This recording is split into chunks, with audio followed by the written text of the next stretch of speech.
because you were there. You knew. You saw it go down. And then you saw the big news reports about it. And it's like, there was a good comment that I heard on the radio about that. This is kind of like... Hi, Julie. Hey, this is kind of like you go out into your community and usually there's like 3 Starbucks and then there's like 3 empty spaces where there used to be Peter. Starbucks.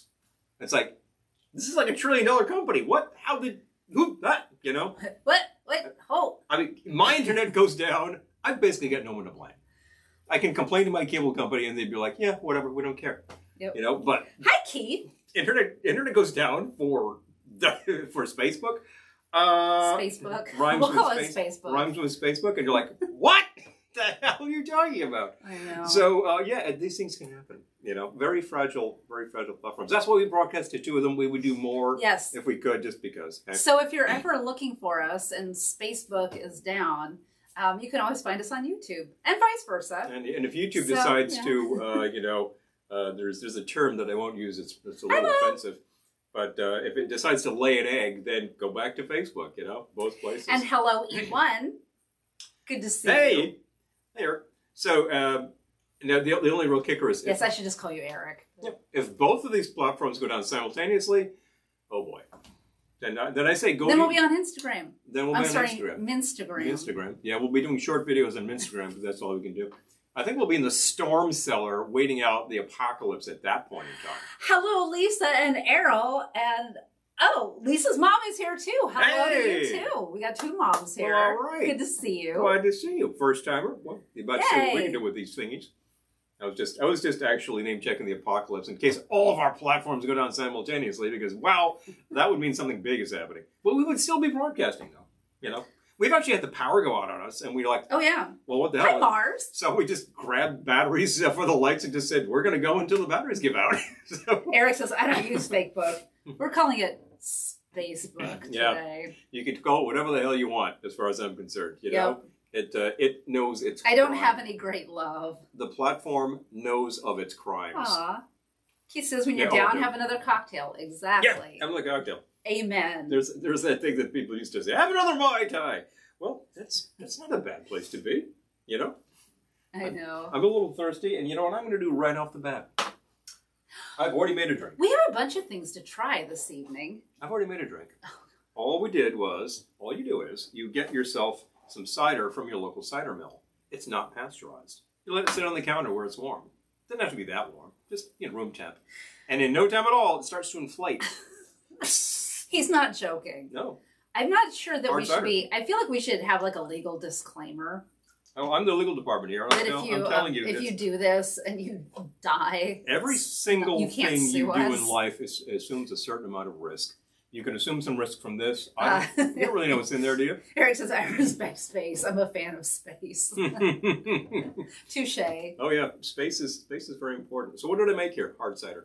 All it did was the natural yeast in the air. I didn't even crack the container. It was there. It was there inside the apples, when they packaged this.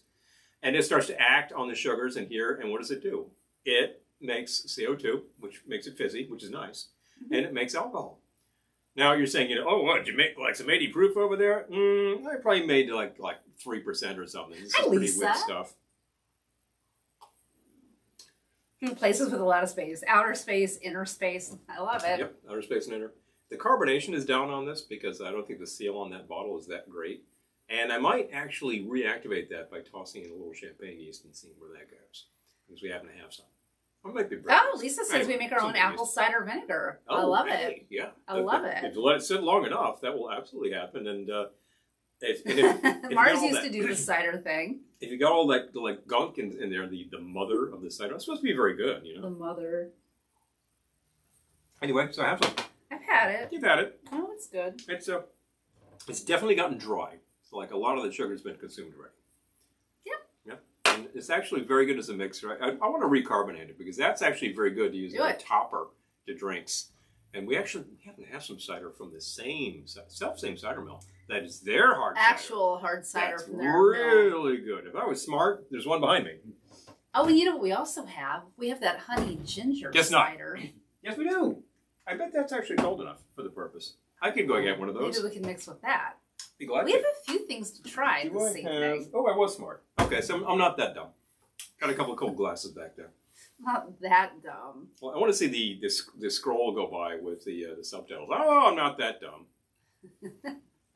Let's see. We have a few things to try. What's the whistle? You know. We have apple Primes the spice flavored rum. Yes. From what is that? Water Cure Farm? I can't read it. Let me see here. I will be able to read this if I do this. Water Cure Farm. Paula and Bernie brought us this. Yes, I hope they're watching. This is in Pomfret Center, Connecticut. They are local residents. This actually has some spice added to it. It's considered a spice flavored rum, and you can just about see there's a big curl of cinnamon stick happening in there. Yeah, I so bet this is we're going to pretty sample punchy. that, and then we also have Krampus Liqueur that John sent us. Yeah, thank you. I'm very excited to try well. this. I think this is appropriate for Christmas and Halloween. You know, Krampus is strongly associated and this is from with the it's December set holiday. On here. Can you read that? Krampus, of course, is rather demonic, so I think he's appropriate. Oh, a soda stream with vodka. Keith, I love it. Oh, hey, that's a fun idea.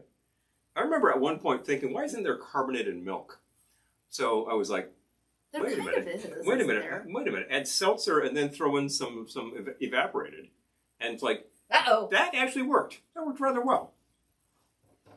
Okay, so this is the Chuckanut Bay Distillery. Oh, Peter, you're at Sal's Pizza and Pasta? Nice. I love it. Sal's. Rigatoni Perfect. Chianti. That sounds great. Wow. A joint like Sal's sounds like they make a great Eric respects Krampus. Who doesn't? Who doesn't respect Krampus? You better respect Krampus or he's going to take you away, you know? And that's all those naughty kids in Germany, etc. So anyway... I don't think it's just Germany. Yeah, I think it's worldwide. A lot of Central Europe is where this originated. Hi, Fred. By this point, you know, what the hell. Fred wants to try the Krampus. Well. I'm excited to try it. You know how to get here? Drop on by sometime. Just let us know. So you were asking where this is coming from? Yes. This is a Chuckanut Bay Distillery, which is in Bellingham, Washington. I knew it was from Washington because John's in Washington. There's a government warning. Uh-oh, can't have it. No, it just says it's. You know, it only makes me want it more. You know what the warning says? It's got booze in it. I bloody hope so. Gee, I hope so. You know, I bloody how hope much booze? This is 55%. Ooh, this is like 110 proof. Woohoo! Whoa! All right, let's try it. We're gonna try that with a little dilution, perhaps. We wanted a winter spirit, something festive and warming for our cold Bellingham nights. Inspired by classic wintry ingredients like hazelnuts, honey, juniper, and spices. Ooh, this is definitely going to be pretty spicy. We crafted a delicious concoction and boiled it at a bracing 110 proof. It's named after Krampus, the punisher of bad children in European holiday lore. Because a little ferocity keeps the festivities fun, and we like a splash of naughty with our nice. Well, Bellingham, let's give this a try. Let's try it. Give this a whirl. I happen to bring my tool along so we don't actually rip things horribly. Maybe we should do all the knifey things before we start getting heavily into the drinks. Well, I hear the advice in that, yes. Like on this too. Or does this have a zip strip? There's a zip strip. Okay, this one has a zip strip. But, you know, I have a tool there as well because, you know. Yeah, Lisa's saying carbonated milk. What a concept. What's the concept? Well, you know, I will try all sorts of things. There was a gag on The Simpsons that was a commercial. It was like, you know, the delicious taste of Worcestershire sauce in a soda. And I thought, all right, I'm game. Couple of shots of Worcestershire with some soda water.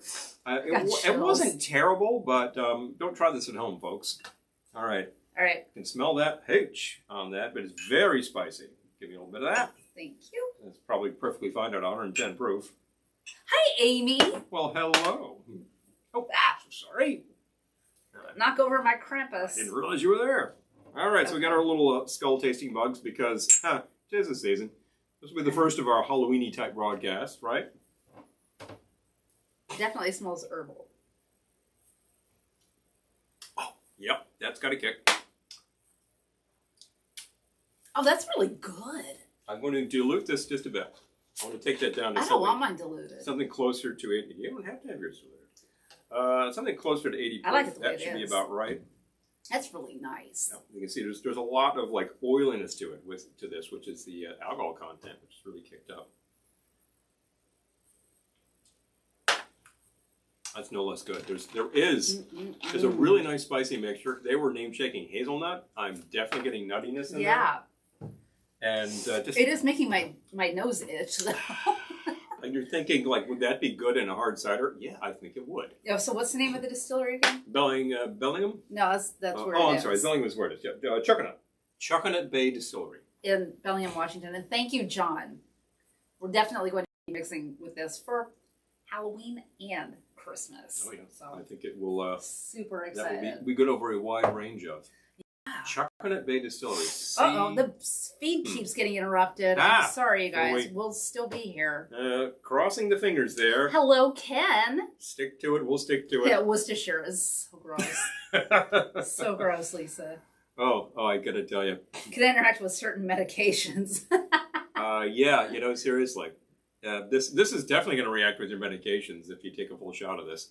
We took a nip, and I'm like, I'm getting warm. Definitely getting warm. I know the warmth is illusory. It causes your blood vessels at the surface of your skin to dilate. So you're like, oh, I feel warm. And if you're outside in the freezing cold, that's not a positive thing. Although if I'm out there shoveling snow and she brings me a shot for fortitude, I'll take it. I don't care. I don't care if it's illusory. I'm generating plenty of heat in that point. Oh, hi, Johnny. Amy's asking what we're drinking. We're sampling Krampus Liqueur. Krampus. That Krampus herbal liqueur from Washington. Super good. I'm excited to mix with it. That's all we've had so far. Yeah, we're starting off with a sample. Hi, Satellite. And I also started off with a little hard cider that we just made ourselves by just letting the cider do its trick. This is not hard cider like you would get in a distillery or a cidery at your apple orchard, where they actually do let the stuff get to about 10% alcohol or something. This is pretty low. I'm excited to try this and then try the apple spice rum from Water Cure Farms in Connecticut. Yeah. Farms. Farm singular. One farm. Just one farm. Anyway, so the Krampus is very exciting. I don't know of your ability to get this at your local. This is a Washington state. If your store is really hip and can order stuff, you're in good luck. I don't know if your state will accept shipments, and if Chuckanut Bay would actually ship too, you might have to juggle that quite a bit. But this is so much fun that you're like, I kind of want a bottle, don't you? So, well, if you want it for Christmas, I would start now trying to find it. You know what? You might have a good friend in the state who might be able to arrange things. That's as far as I'm going to go with that. Wow, yeah, tasty. Krampus Liqueur. You need not conjecture. Why am I conjecturing? Indeed. Oh, you know what? It looks like you can buy it at Total Wine. Oh, wow. That's a big plus, right? And, don't do that. Come on. That price is actually pretty good. If you can get liquor shipped, you can order this. If you can receive it, you can order this. Okay. So I don't, depending on where you are. Mm-hmm. Or just have a friend rum run for you. That's what we do. Maybe you can do the relay across the country, or, who knows? Things can be done. I'm not going to tell you how they can be done. Clear the palate so we can try. Cleanse, shall we? I'll cleanse with some of this. All right. The apple spice rum. And with a zip, or are you okay? If I can find where it is. Where it is. Yeah, it's. I saw it, but that doesn't mean it's really obvious. I've still got a knife. Clearly, wait, is that it? You can definitely get it to it. As soon as you get the first part of it. This is much better than that bottle of, what was it, cider that we got recently, where that cork would not let go. If you're watching that broadcast, it was highly entertaining at my expense. And, I will do these fun things, so you don't have to. This one has a fancy glass cork. Oh, wow. Thinking there. Classy. Class up the... Hello, Jeffrey. Hey, Jeff. Good to see you. And Michael, hello. Oh, Amy's got family in Washington State. Hit him up. Hello. Hit him up. Hey, Michael. Boo. Boo. Oh. Pinnacle soda with a splash of cranberry. That sounds great. By the way, just wanted to point out that one of the little guys back here I unearthed in the cellar recently. If you recognize this, probably collectible, but I don't really care about that. I'm sure you picked this up at the time. This is, in fact, McBoo. It's cute. This was obviously a McDonald's product, circa late 80s. I'm sure that they were, giving that away with your Happy Meal or something. I'm sure I saw it on TV or something. It felt like I had I want one. So this one's dripping a little bit. Oh, pass it over. Right. All of these bottles these days are drippy. Drippy, drippy. Can't do. I'll take that cork. Okay. And there's that for you. Actually, well, yes, it did drip a little bit. Yeah, All right. This is Let's try it. Immoral. I expect it to be lovely because Paula and Bertie have impeccable taste. And, you know, they mix. They mix. So this is coming to us at 60 proof.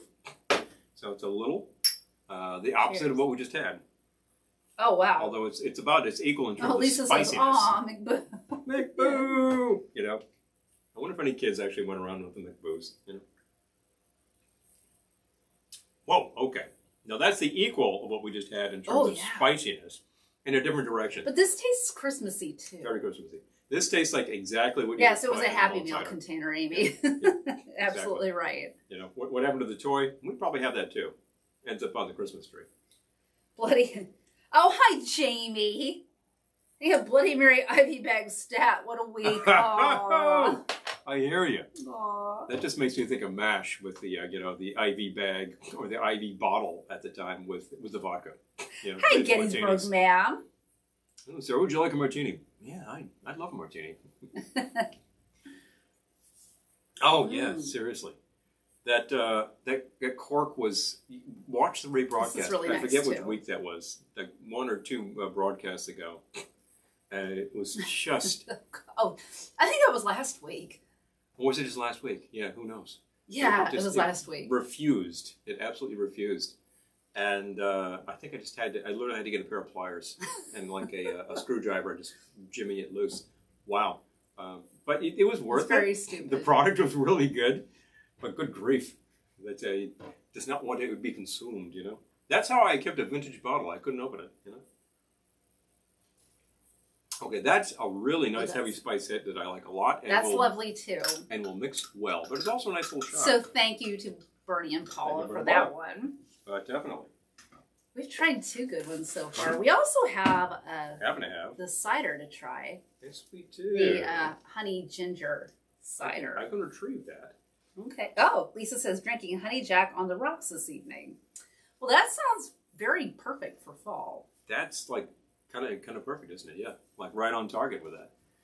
We've had that product, as a matter of fact, and I thought that, well, it's designed to be basically a pre-mixed old-fashioned without the bitters. Well, you could add bitters and then you're ready to go. But it's like the sweet, the booze, and you can just pour it over the rocks. It's real easy going. It's a good mixer, too. So. Eric says, admit it, you'd love to have Hawkeye still for MASH. Yeah. You know, I can admit it. I don't need to admit anything. I adore that. I adore that scene. Yeah, I'd love a martini. I reenacted that scene recently when we were at Lake George because one of our compatriots was down there hanging with people with the bottle of gin making martinis, and she says, "Hey, would you like a martini?" I'm like, "Yeah, I'd love a martini." I was like, "Oh, you gave me the setup. That's awesome." And she made her mean dim martini too. I gotta say, mean martini. Mean martini. I'm looking at the set design on this. We haven't had Edward Scissorhands going on over there. Hi, Tom. Thank you. This is just color, like mad. So, is it time to mix a drink? I think it is. I say let's mix and go, and then we'll start with some other product. Well, we can do the cider after. Yes, we can. So, we have some ideas here. Oh, yes, and I like orange in it. Okay. Got it. So. Paul was reading me a couple of recipes earlier that sounded awful. So we're going to improve them. We're going to improve them. I read those recipes from the Mr. Boston Official Bartender's Guide. This is potentially the latest edition. I don't think they've revised it since. Although when I was checking the dates on this, I think this date's from 2012. So who knows? It might be about to do it again. This was a substantial revision of the prior, because we have the prior edition.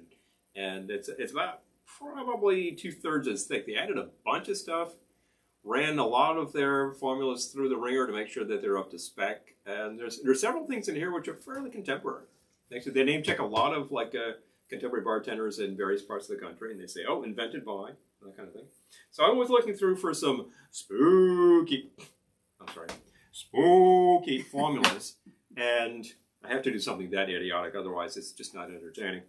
And I found a couple that looked... He said it, not me. On the face of it, I said, this looks interesting. Here's another one. This one's called Black Devil. Ooh, that sounds appropriate. Okay. Well, maybe you'll help that one too. We could try that. And you know what? I'll just name this off. This does not sound bad at all. And it sounds kind of fun. You could improve this as well. Oh, okay. Yeah. The Black Devil. I'm not going to make it. Not going to make it right now. But all that is 2 ounces of light rum, ½ ounce of dry vermouth, garnished with a black olive. That's a rum martini with a black olive. No. With a light rum, with that, that's plausible. No. I happen to like gin in my martinis. No. And otherwise, I think vodka martinis are acceptable. But, you know, I asked for gin. And I do like them shaken. Ken says honey jack with orange peel, brilliant yet easy. Yep. Oh, yeah. There you go. Yeah. And they take that peel and give it a squeezy, a little bit of orange oil onto the surface of the drink. Okay, no, that sounds awful. I'm sorry. He said that didn't sound bad. No, it doesn't sound bad. It sounds awful. Do we have light rum? We could try it. Yeah, you can try it. Sure. I'm not going to do that right now. We name checked other things. I'm not drinking it. In fact, here's one that's simply called Bitches Brew. Boy, I could just suddenly whip out like a whole album combo with that. I couldn't put it on though, which is too bad because it's a really fun record. But this was actually something that I found and I said, okay, this just brings you right back to 70s TV. It's called the Bermuda Triangle. And I was like, oh, wow. And you just immediately got the sensation of Leonard Nimoy walking towards you on the beach. You know, did these ships disappear? You know, you get that theme in your head. You know, straight ships mysteriously disappear. 5 bombers disappear off the coast of Florida in 1945. Wait, hold on. Where did they go? Jamie says, speaking of awful, a gaggle of blue-haired senior citizens ordered more than a dozen pumpkin spice white Russians tonight at the bar. Dear Gord, they wore me out, but tipped well. Okay, well, good. Well, thank you very much. There was an upside to this. Woo! That's funny. Pumpkin spice white Russians. I'm sure that is a wonderful bit of dessert. Yeah, it sounds desserty. Hello, Anthony. Very desserty. Hey! Oh, well, hey, you know, Aww. maybe, but you're back. I hope everything is great with you. Yes. We, you know, I'm doing swell here.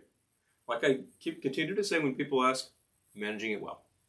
Honestly, it's great. I work in a great office. I get to work with this one frequently. I'm working with her now. Fun stuff can occur. We can collaborate much more closely and much more frequently during the day. That's a good thing. And, you know, we also just get inspired and do a little road trip now and then. And we just saw something, a notification from one of our favorite diners that's just over the border in Pennsylvania. Village Diner. Village Diner. I'll give them a plug. They have a new shake, which they're calling... It's a caramel apple float. Ooh, no, that sounds like fun. Yeah, it looked really good. Would like to try? Yeah. I would like to try. So we're going to have to do that one of these days, and we'll send pics. So anyway, this is something that they're calling Bermuda Triangle. Now, as you pointed out, there is what they're giving you, and there's what you're going to do. Because what they're giving you, I'm not going to do. Well, read it off. Here we go. So that everyone knows. Everyone can know. Do you want to make the actual Bermuda Triangle? We're ready, folks? Here we go. An ounce of peach schnapps. We're off to a bad start. ½ ounce of spiced rum. That's a weird way to go. And then 3 ounces of orange juice. Oh. Pour into ice-filled old-fashioned glass, stir. And I think that is nothing more than a fuzzy navel with a little spiced rum for no good reason. I think change up the proportions, and you can make that really good. It's just OJ with just a tiny little bit of hooch in it. Yeah. Oh, and peach schnapps. And an ounce of the peach schnapps, which is probably about like 30 proof or something. So you get a low proof stuff that's really sweet, and you get some more sweet, and you don't have any sour in there.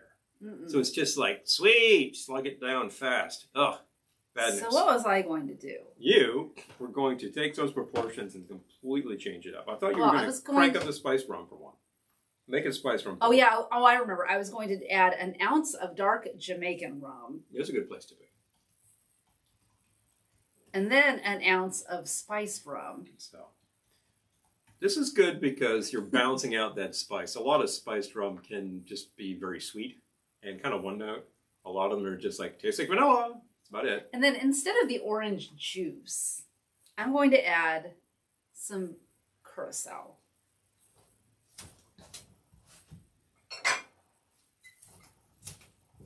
You happen to have a very nice curacao right here. Sack. Let's say Trying to decide how much. Wheel Half ounce. starting. Oh, Half ounce. there we go.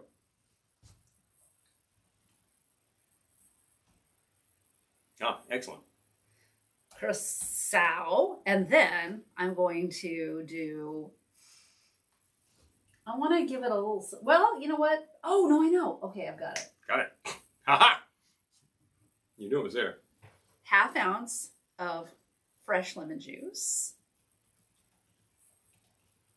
And then I'm going to add some cocoa bitters. So 5 dashes cocoa bitters. Just discovered these recently at the supermarket of all places because Angostura has very good market penetration at the market with their bitters. They've been there all along. And they've decided to come out with the new bitters. So that's what we're going to do. Let's see what we think. And they say expertly crafted with fine Hi, Robert. Trinitario cocoa nibs. So they're using Trinidad cacao. Excellent. I like it. Mark says, I hear a cat ralphing with that thing you just read, right? Oh. What happened? Robert says, speaking of Hooch, I'm cat sitting this week and I'm about to dip into my friend's Old Crow. No, do it. Yeah, Old Crow do actually. Do it. There's a real benefit to Old Crow. It's actually bourbon, you know? Yes, Lisa. Yes, you did say to come film in Pennsylvania. We are going to take you up on that. Shall we? Eric's in Pennsylvania too. Oh, and Getty's from everyone's in Pennsylvania. He's always in PA these days. Everyone on YouTube's in Pennsylvania, except Ken. Right. He's in New England. Woo-hoo. All right. So, my idea. Your idea. Which is yours? So, you got a shake. The dark Jamaican rum Pass me the metal, please. is in. I'll get you some ice. This skeleton. Yeah. Ah, yes. Here's hot tip of the day number 5, which is... I shared that with our Patreon people. Oh, okay. I redecanted into... This originally had vodka, but it's such a cool bottle. I couldn't get rid of it when the vodka was gone. When the bottle's really fun to go with it. This was sort of like a skeleton with the alien head to it. Exactly. Which is a bizarre combo. Well, I think it's supposed to be a skull. It looks like an alien head, but it's like supposed to be a skull. Very bulbous. The eyes look very like... bulbous with those almond-shaped eyes that just makes it look, you know? So... We're back to the Bermuda Triangle. So an ounce of dark Jamaican rum. Now, I'm going to use... No, I'm not going to use this because it'll make it a very specific flavor. So I'm going to go grab some spiced rum. Okay. That's not apple. I'll be right back. Okay. Very good. I'll entertain the troops in the meantime. Please do. I will definitely do so. I'll keep talking about entertaining the troops without actually entertaining the troops. Oh, get on with it, will you? So, got that at the ready. That's already iced. Again, this was apple spiced flavored rum distilled at Water Cure Farm, Connecticut. This is really good and really nice. Going to use it. Recommend it. This is coming to you at about 60 proof. We also tried the Krampus, which I'm pointing to over here, which is 110 proof. Whoa! That's a great thing to throw in your cider, though. And if you were... I'm trying to think of what else you would do with that. I was thinking you might put that in something like Gluck or Glühwein, but no, you probably wouldn't. You'd use brandy or vodka instead. So, but I bet there's a ton of stuff you could do with that, and we're about to find out some things. How about that? Downy Cider Donut Cider. Oh, wow. Okay. We might have seen that at our local beer store. Oh, yeah, we did. We did see that. Of these. And all of the pumpkins that, like... Yeah, it's pumpkin beer time. I really got to question that. Mm-hmm. No, Hooch is just booze. Oh yeah. So I grabbed Don Q Oak Barrel Spiced for my ounce of Don Q that's very rum. Good. Ah. Oh, and Lisa's noting you can get your own skull bottle topper. True. Very good idea. Exactly. Or like I did recently, I pulled a bottle back here that just happens to be hanging a skull. Am I going to use gin tonight? It's got the skull on it. I don't know. I might. You never know. And then it was, a half ounce of my Curacao.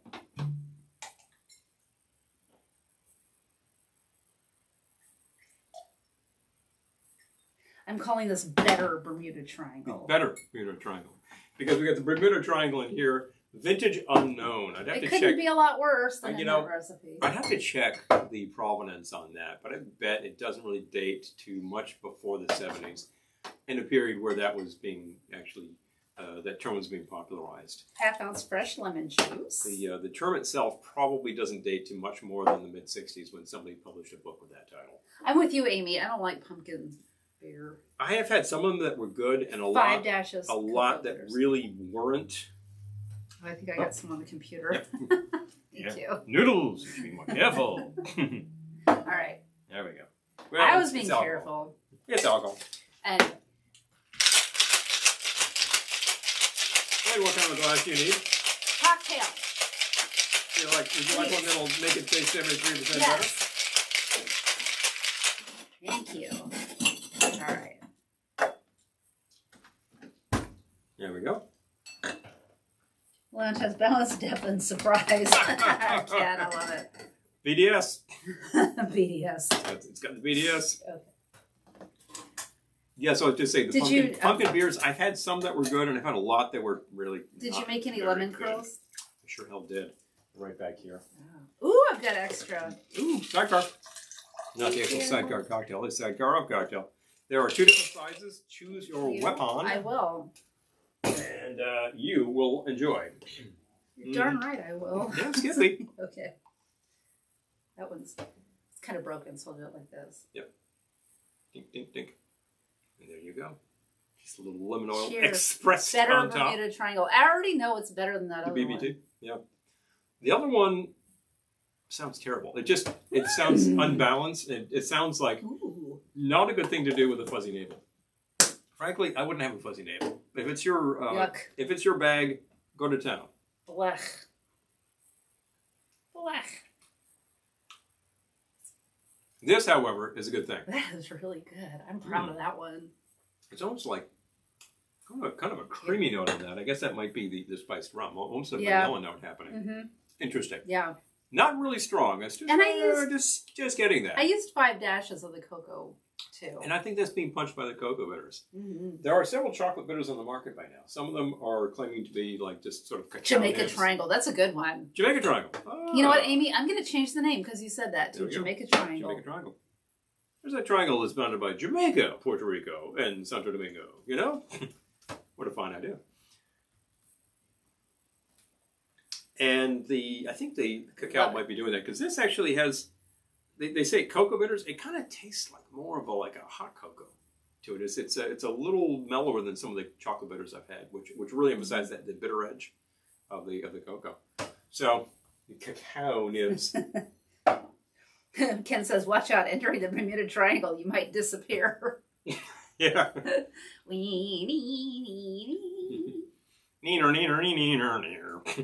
Yeah, you might check in, but you might not check out. You can check in anytime you like, but you can never leave. You know, the metaphors just keep flying. Or rather, the copyrighted lyrics, which we're about to be nailed for. So if we disappear from this platform, just switch to the other. No, we won't disappear, as we found out on our recent live video from Lake George. We just get a copyright We just claim. get a copyright claim. That's all. Got a strike. Oh, Mara says, I've never named a drink. Hey. I recommend it. Wow. You can name it anything you You want. can name all sorts of things, anything. I'd like to try that again, as a matter of fact. Mm-hmm. Still a good one. Did you want to try that wretched sounding rum one that you found? Thank you. The rumtini? Yeah. Not now. Perhaps later. Not ever. Perhaps later after I've had a round or so. IMO. And perhaps never. I've heard of such things. I've certainly seen them listed places. You can vary up the martini many ways. If all you're doing is varying the base spirit, you're coming up with something different, but at least it's on target. Now, if you decide that what you're instead going to do is like, well, I'm going to take out the gin, and I'm going to leave out the vermouth, and I'm going to use, instead, I'd like to use like Stoli vanilla, and then I'm going to use a half ounce of chocolate sauce and whipped cream and some cacao, and put some cocoa powder to dust it. I'm like, it's not a martini. You've gone very far off of being a martini. The fact that you have a vodka product at the base of that does not make it a martini. So stop calling it a martini. Or it's just like, oh, I use vodka and like apple schnapps and some cinnamon. It's I call it the apple pie-tini. It's like not a martini. And apple pie-tini is a travesty. Stop doing that. Stop it. Just stop it. Don't do that. Boy, He's got opinions tonight. Well, I'm not one of those people who's going to go on a tirade and write to my congressperson about, like, we need to define what a martini is. But you know what? You and I know what a martini is. A martini is straight up hooch cold with an olive or a twist or both. Or you put an onion in it, call it a Gibson. That's a martini. You want to have something that's just a cocktail in a cocktail glass and call it a martini. It's like, come on, get a grip. You know? I mean, I could drive around. Woo! I could drive around my car and say, you know, hey, it's a BMW. No, it isn't. Come on, not every car is a Beamer. Let's be real. Not every drink in this glass is a martini. Got into him. This is not. So that's that. Because I hear about these things that this thing is a martini variation, and frankly, it's legit. Amy says, "Tell us how you feel, Paul." Right. Well, let me get a soapbox, and then we'll really talk about this. No, anyway. So, because here's the thing. The thing I was talking about there, they called it Black Devil, I think. Well, there's not much Black Devil about it except that there's a black olive. But think, olive, base liquor, and vermouth. So that's a legit martini variation. How would that be? I would try it. I think that it's going to be okay. I think that I would prefer the gin. And I would not use anything but a light rum in that. Because you got to get something that's like a really clear spirit at regular proof. I think to me it's because I love a martini to the most. But no, I love a martini. But 3. We're not going to go any further. We're not going to go any further. Yeah. Hold on. I'm just trying to catch up. So anyway. You can't change a classic martini. Lisa, you are absolutely right. You know, I might sound very soapboxy right now. I might sound like I want some kind of tirade, but I'm just talking about the fact that so many places you go into today, still, with all of this like 20 years worth of cocktail bars in various big cities around the country, around the world, that have like really said, like, let's revive real cocktails and make them well and use good liquors and all this mixology, blah, blah, blah. You know, all of these places that published a drink book and they have some fantastic formulas that you can do at home. You go to a lot of joints and they have like here's our martini recipe, or martini menu. And there's 30 things that have all these liqueurs and stuff. I'm like, none of these is a martini. What the hell are you talking about? Fred, I prefer gin too. Seriously. No, I completely agree with you. Yeah. So it's just like, you know, there's no federal case. The passion here is off the charts. There's no federal case here. You can't write to Congress and make a law.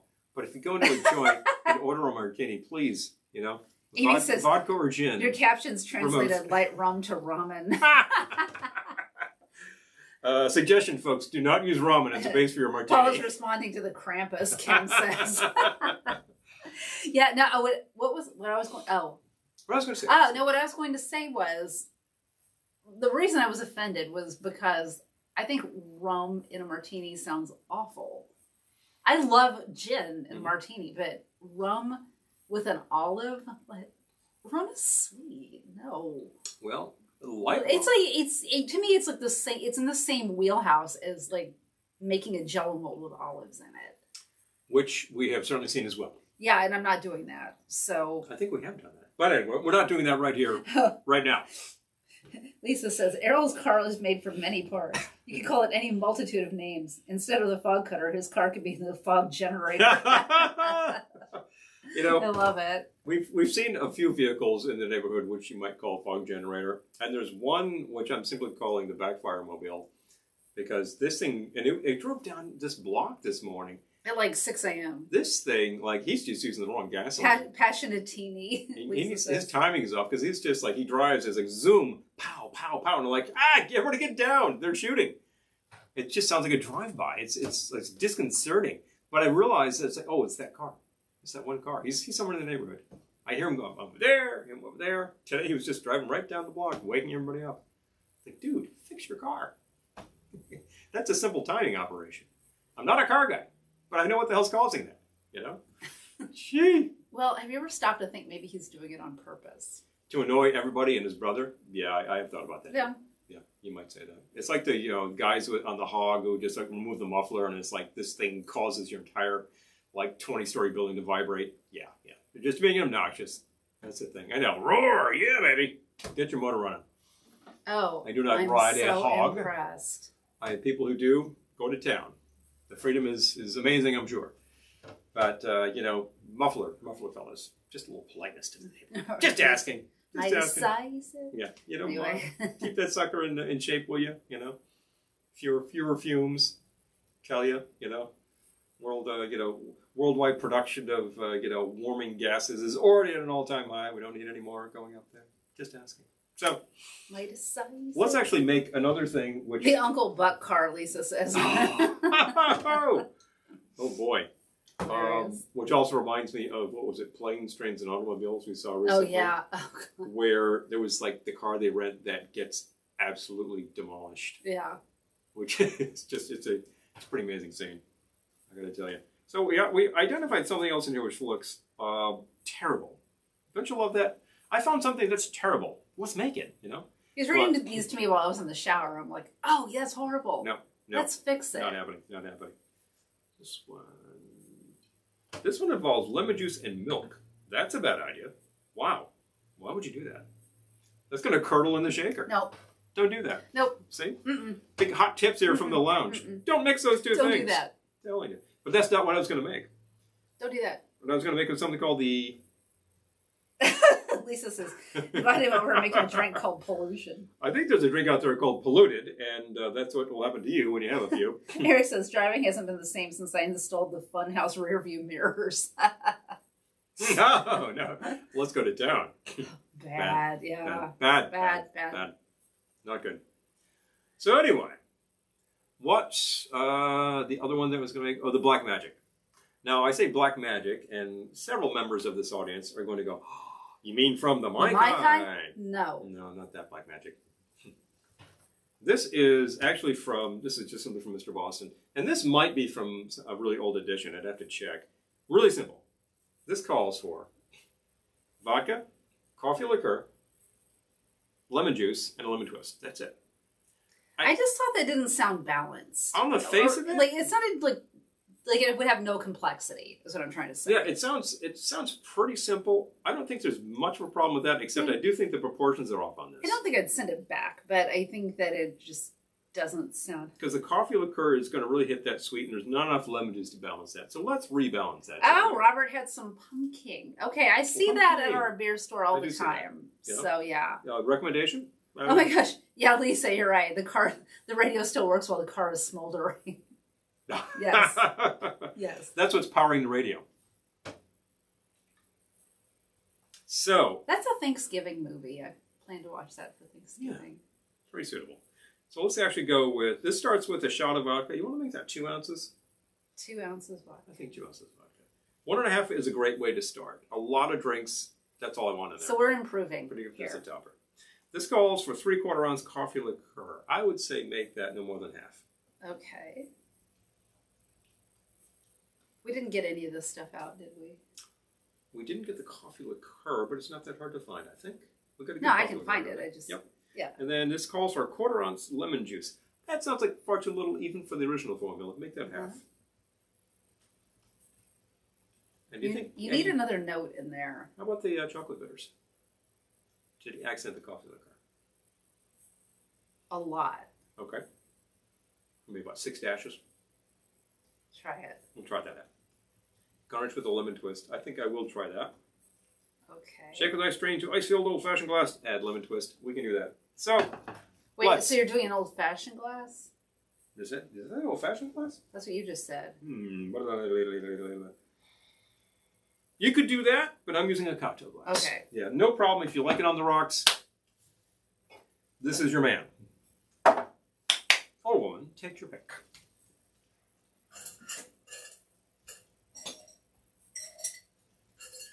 All right. I still think it needs more notes, but we'll see. We're about to find out. Elevator going up. So, let's actually start with some ice, shall we? It needs updating. Yes, it does need updating.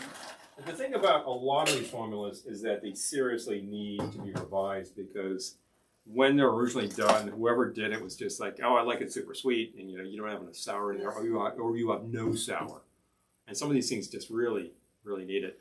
And in some cases, you'll find a formula that is actually very old, that dates like from the 20s. We're talking 100 years old at this point. And you look at the proportions, and they're all like even amounts of weird liquors. And you say, so this is a Prohibition-era drink. And somebody had some weird stuff, and that's what they had, and they mixed with it. And the results are horrible. Thank you very much. You're welcome. Great place to go. All right. So vodka. We're going to be using the Bootlegger 21 vodka, which is a very nice product. I do not have measure lines on here, so I am going to use my Pony and the Shop. 2 ounces worth. We up the amount of base liquor in this one because I'm still trying to balance out the other ingredients. And 2 ounces is not much more, and it's kind of the base of most things we make. Anyway, so. Hello, Jack. Good to see you. Hello, hello. So nice of you to stop by. 1/2 ounce of the coffee liqueur. This happens to be grind espresso shot, which is a very forward coffee flavor. Yep.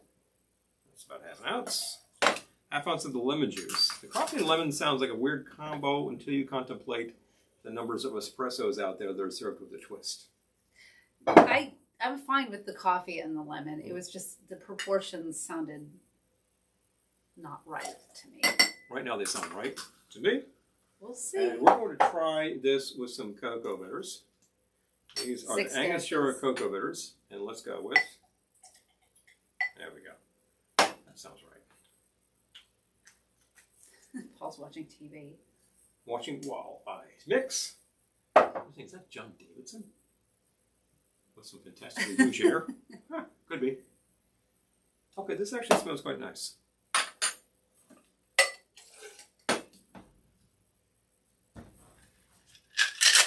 Very nice.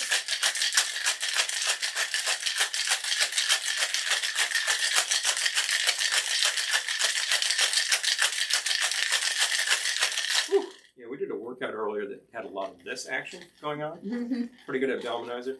This is also a pretty good abdominizer, gotta tell you. Shake weight. Let that calm down a bit. We need a glass. You could do what this suggests and use an ice-filled old-fashioned. Single old-fashioned would work perfectly fine in this case. Or use a cocktail glass because I happen to like them up. As do you. You see that? It's haunted. Did you see that? It's slid along the bar. Check it out. Oh. Lisa says Italians live for coffee and lemon. I like the combination. This is the thing. And that little twist, you just, and you do the twist to get that little bit of that lemon oil, which I will do as well. Because I want to contrast that. Hey, splashy. Splashy over there. There we go. Looks like I could have had a sidecar as well. Ooh. You need to take a sip to make room for your lemon twist. Yep. Sip for the twist. Definite improvement over what was called for in that book. But I'm going to add a twist to really punch it up. I think that will do the job. Oh, wait. Robert says, weird booze story. I had just learned about Akavit and was out for the weekend with some friends. We decided to bootleg it and did shots of vodka with a good dose of Mrs. Dash. Yes, it was terrible. Oh. Well, first of all, Mrs. Dash has all sorts of spices going on that you might not necessarily put together in the liquor. It's all about the quality of the bean, Ken says. Yeah. I can see that. We actually had, what was it, 2 years ago now, we shot at a couple of home bars, back to back. One of them was in Pennsylvania, speaking of which, it was actually in Bethlehem, I believe. That was Andy Panda's home bar. And he, as it turns out, is a big coffee fanatic. He's like, oh yeah, I got the right machine, and I got this great coffee I use, and he didn't put any milk in it. I just got smacked in the face with my lemon twist. He gave us a couple of cups, and it's like, it was really, really good. Yeah. And I will absolutely say, I've had terrible cups of coffee, and it's because you didn't have enough coffee, or it was stale, or whatnot, and I've had excellent cups of coffee, fresh roasted. You don't have to do it yourself, but it's like, it's fresh. You use enough coffee. Use clean water. It's simple. You know, this is like first semester chemistry, okay? Well, back to Robert's story, which is hilarious. You could read that 2 different ways. You could read it like you were putting Mrs. Dash into your shots of vodka, which is, I know what you were doing. Or I'm just picturing you and your friends sitting there with Mrs. Dash herself doing shots with her.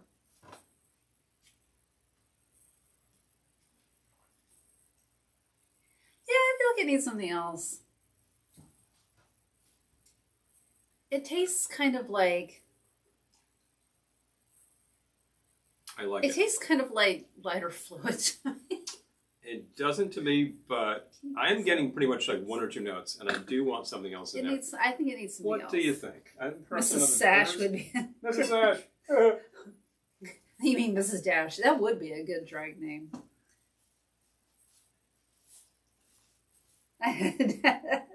Lisa says, I dashed the heck out of there.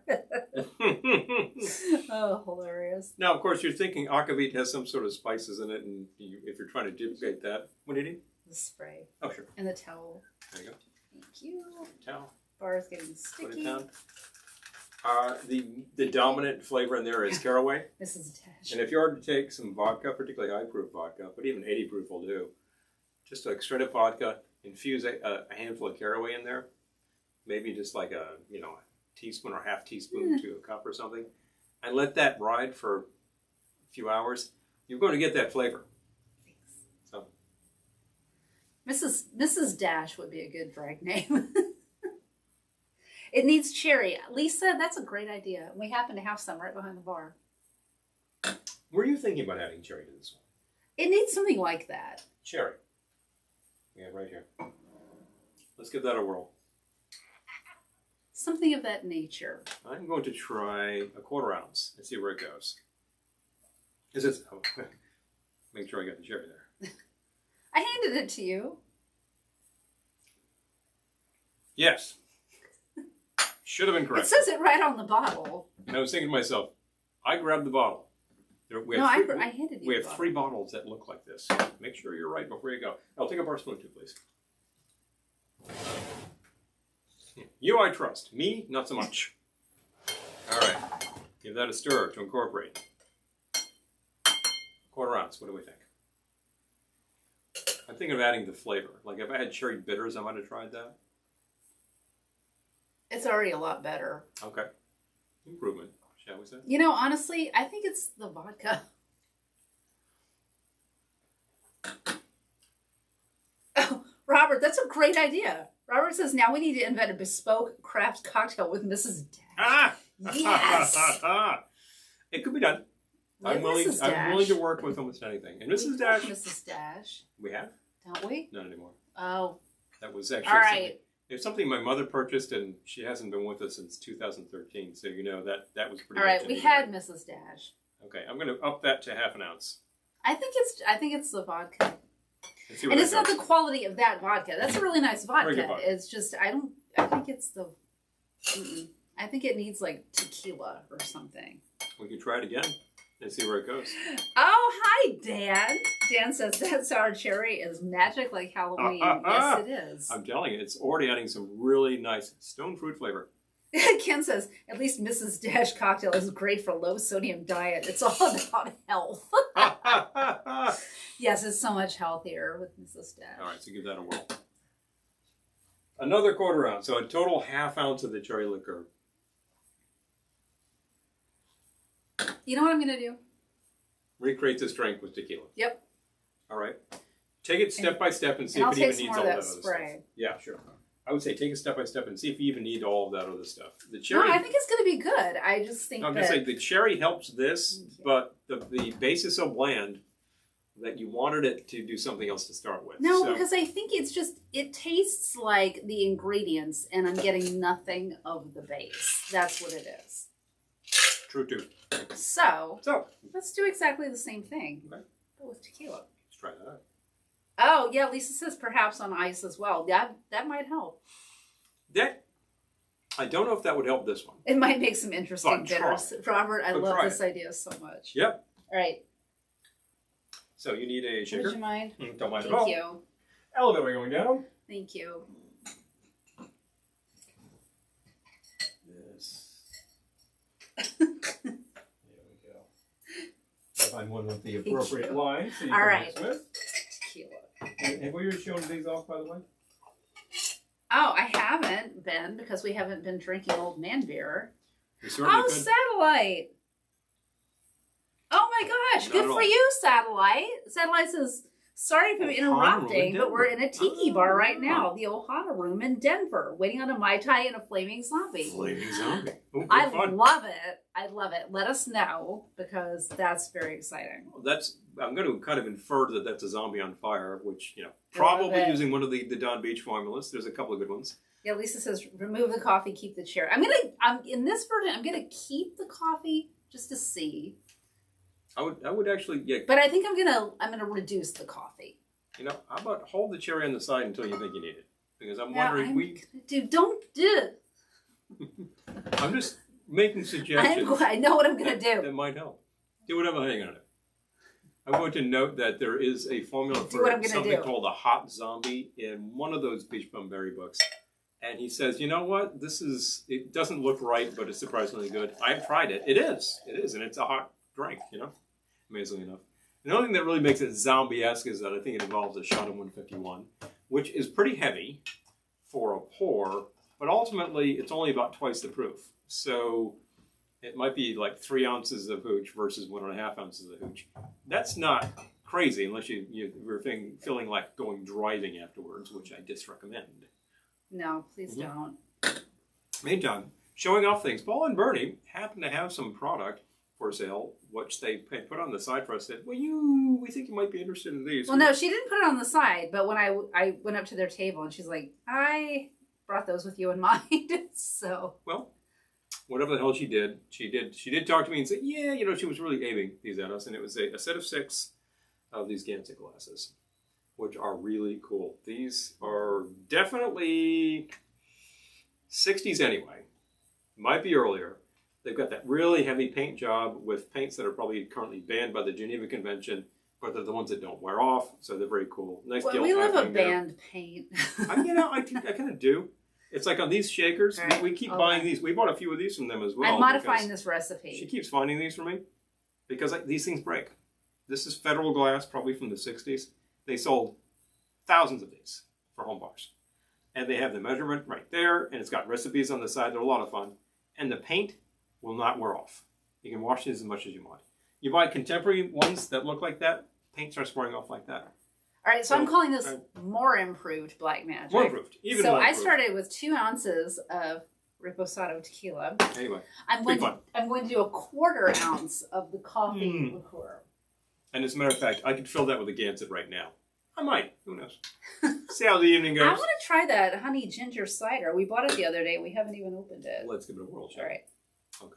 1/4 ounce. You keep working. I'll retrieve a cider. And then, I'm going to do a 1/2 ounce of the sour cherry. So I'm changing the proportions slightly. 1/2 ounce of the sour cherry. Pull the cork out without damaging anything.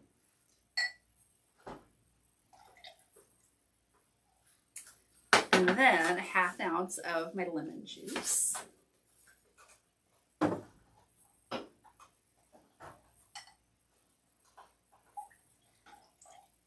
And then the 6 dashes of the cocoa bitters. I have no idea how long Angostura has been making these. I only became aware of them about a month ago.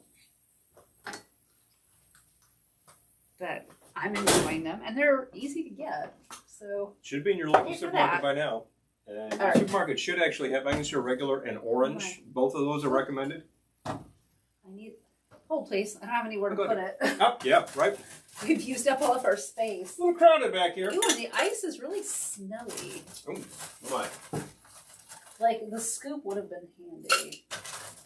I can get a scoop. Wait, well, too late now. It's okay. Right. The next round. Yeah, put it. Oh, but now we gotta. Don't do it. A little crowded back here. All right. Shake with ice. I love that sound.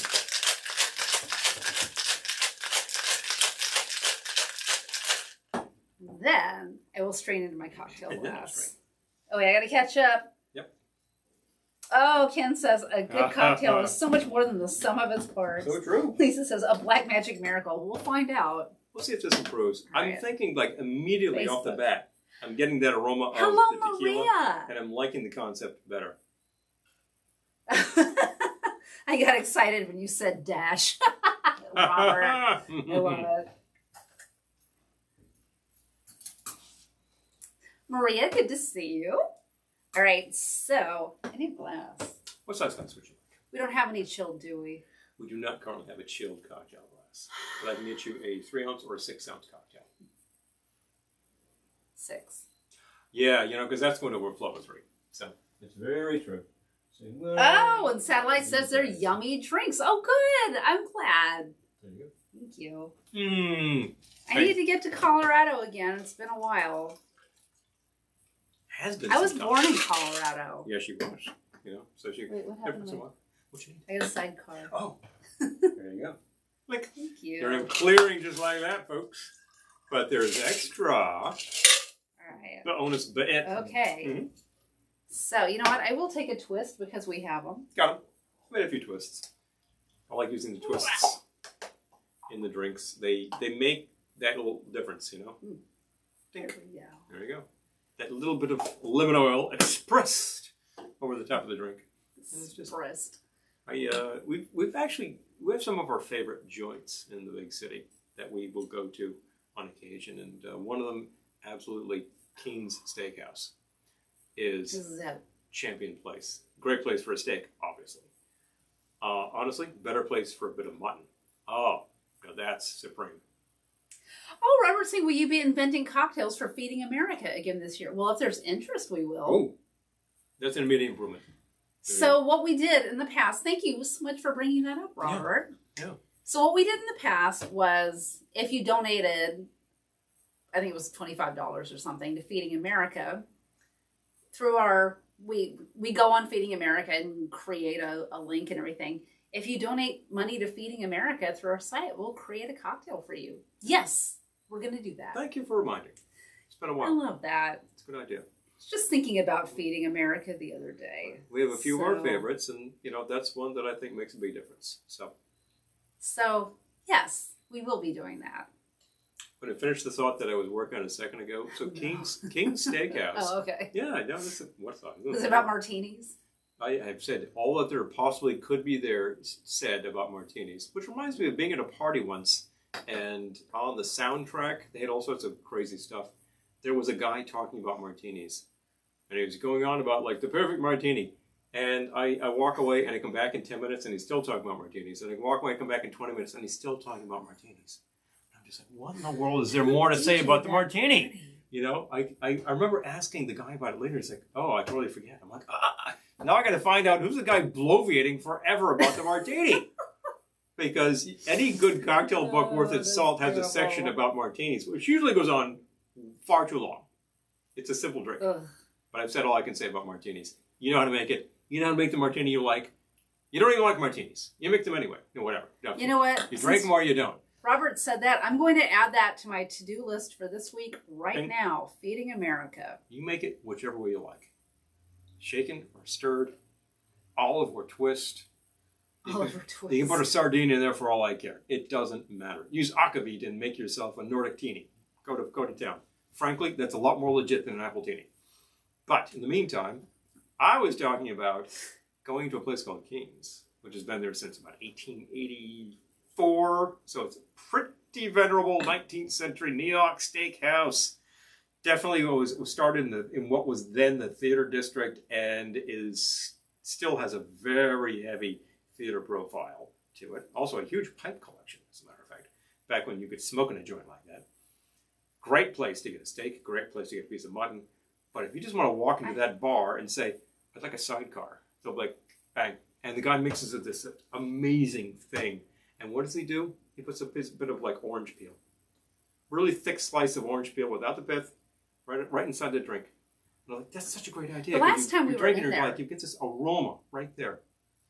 Last time we were in there, I ordered a sidecar. And it was, I don't normally do this, but I had to go up to the guy behind the bar and say, what did you use in my sidecar? And you could tell at first he was thinking like I was going to complain or something. I was like, no, that was amazing. He was like, oh, really? You liked it? And I was like, I loved it. Now I don't remember what it was, but it was the brandy, and it was a very specific brandy. Yeah. And we're just, I tell you what. I wrote it down somewhere. But I tell you what, we're just going to have to go back there and ask again.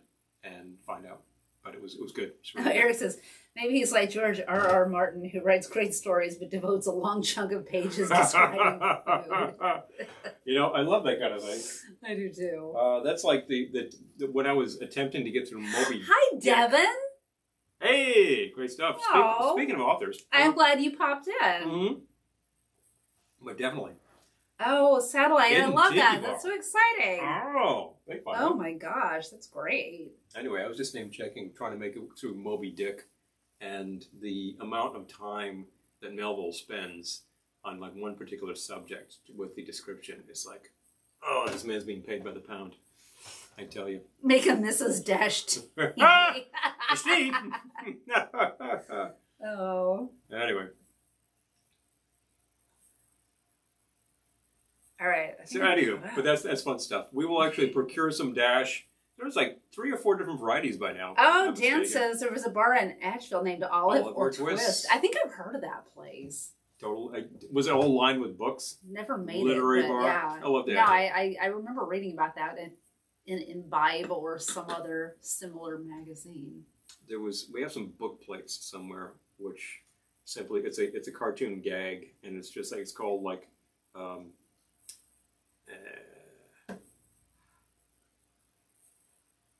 Now I'm spacing the hilarious. Now I'm spacing the author. Charles, could you finish that for me, please? Oliver Twist. Dickens. I'm thinking Darwin. No, that's a different Charles. He did something very, very different. Dickens. Okay, so anyway, Dickens, who was definitely paid by the pound because he was serialized, so he writes at length. But it's like Charles Dickens' writer's block. Goes into the bar. He's like, "Give me a martini, Harry." Harry says, "What do you want? Olive or twist?" That's the gag. Anyway, so we should be favorite. So when I say Oliver Twist, Amy's like Dickens. Thank you. The error's like Dickens. Yeah, Devin says when writing, you can get caught up describing food for some reason. Yeah. It's interesting. Oh, who's that? Like Proust used to go on at length about the Madeleines.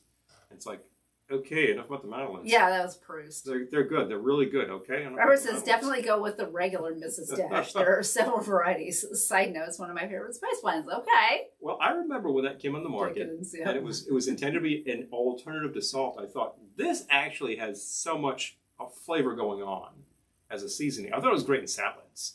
That you don't miss the salt. You know. Ken says, President Warren G. Harding said, "Obliviating is speaking as long as the occasion requires while saying absolutely nothing at all." Harding, the man who actually, I say valuable things when I obliviate. I'm going to tell you. Harding, the man who actually invented the word normalcy, which we still use. Oh my gosh. He was kind of an idiot, but I got to credit him. We still use. So there you go. Also died in office under pretty spurious circumstances. Eric says, as the late great John Cage once said, "I have nothing to say, and I am saying it." Well, that just sounds like the internet. That sounds like Cage. It sounds like the internet, yeah, but it sounds like Cage. He's the man who actually defined that there's no such thing as silence. And you know what? He was right. Better as a philosopher than as music. And that's my opinion right there. Now, that really depends on the era, but I've heard a lot of Cage, and I've performed a lot of Cage. And some of it is a lot of fun, and some of it is like, what happened? So I got to say, the whole idea of like taking the composer out of the compositional process, that's a decision. It's not one that I think I want to make. Have we had enough drinks to have the John Cage discussion? That's all I'm going to say about John Cage. No, it's not. No, it's not. The piece 4 minutes 33 is actually a great thought piece. You don't need to compose anything else in that manner. If you want to listen to some fun stuff from Cage, listen to the stuff that he composed for Merce Cunningham dance pieces. A lot of percussion. And there's something called cartridge music, which mucks around with turntables. So we are going to have a lot the of fun. John Cage discussion. That's all I have to say. I'm done. Oh, no, you got me started. Oh, go to town. You can talk about Cage. She's experienced some of these performances in person. Oh, boy. Yeah. I was in some of them. I'm trying to hear silence. Please leave. So, John Cage. That's what about John Cage. Actually, noted composer, anti-composer, mycologist, vegetarian. Also, apparently, I've got this on good word firsthand from a guy named David Shea, musician, who used to do this with good drinking buddy. Used to apparently, he would knock him back and would tell great stories. So John Cage. John Cage. So I have nothing against John Cage. No. And actually, was it you? Someone sent, because like I have opinions too. So someone sent me an article about John Cage from the New Yorker. Might have been you. And I liked him after reading the article. But I swear, some of the things I had to sit through that you were performing that were John Cage compositions. And like, I'm amazed we're still together. Well, I guess that's love, folks, because here we are 25 years on. Oh, okay. Plus. Eric says, I respect that, but then I argue if it wasn't for Cage, we might not have the concept of generative art. There's a whole long I don't know. I don't know. Like, I know when I know when I don't. I know what I don't know. His thing. I just know that some of the things that I think it was the lack of context. Like it was like, oh, I'm performing tonight. Oh, great, I'll come.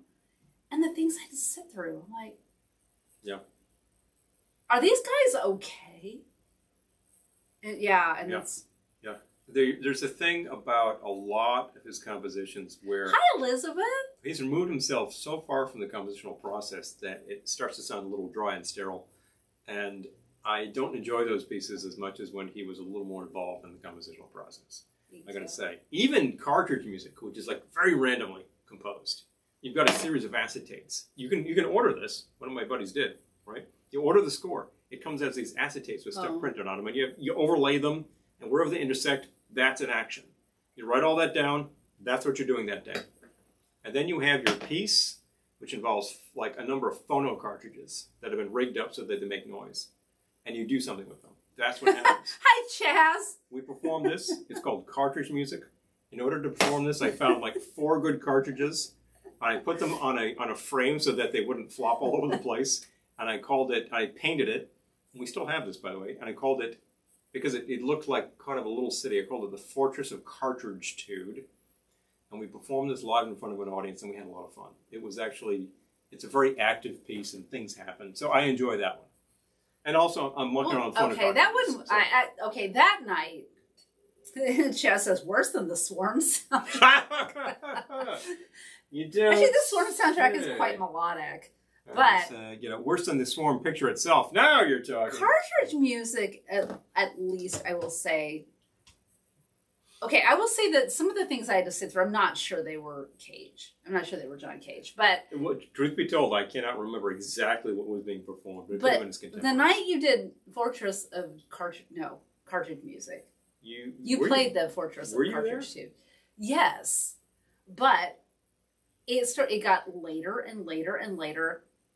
And before they came on, there were all these other musical acts, including one. This is the only one I remember. Was like there was a couple, and they each had a horn. Mm-hmm. And I think the guy had a baritone horn. I don't remember. All I remember is they were just trading horn bleats back and forth for what felt like a long time. At least one epoch. It was like bleat, bleat, bleat. And I'm just like, it's getting later and later and later. Did you think about the train chassis? I'm thinking of the last train of the night. Because I'm like, if I miss the last train of the night.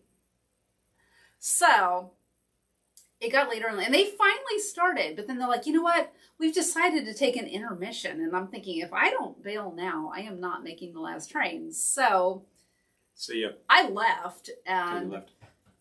He spent the night at his friend's house. But I'd already arranged to do so. Yeah. That was not an accident. And I know what was being performed. It wasn't cartridge music. It was radio. It was one of the radio pieces, which actually involves like several different radio sets and different instructions than what you play. And you're pulling in broadcasts. So it's what's happening on the air at the time. Oh, yeah. Eric says, active. I like his pieces involving the radio. Yeah, there we go. The radio pieces are kind of fun. Yeah, I can deal with that. You've got to be able to access something interesting on the radio. And when he composed that, it was all AM radio, and there was a lot happening on AM. If you do it now, you're going to get a lot of yakking and a lot of yakking you don't want to listen to, and a lot of sports. Ken says, speaking of John Cage, my junior high piano teacher hated when I let my notes be environmental sounds dictated by chance. Eric says, again, sounds like their interpretation of the game Pong. That's what it was like. It was like watching a Pong game. Blip, blop, blip, blop. And it's just that you didn't have a controller. You see, if you'd been involved, you would be like, oh, this is fun. This is the kicker. Again, I will say... Musique concrète. I know that term. Yes, you do. I know that term. Mm-hmm. I don't know what it means, but I know that term.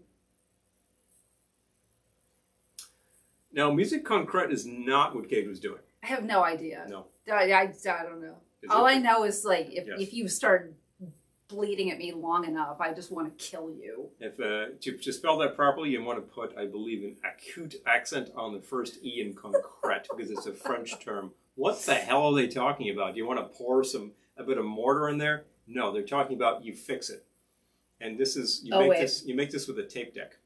And you cut tape and you splice it together until patterns happen. That is concrete music. And there's a lot of that that's kind of fun. Those techniques were being used well into the 70s.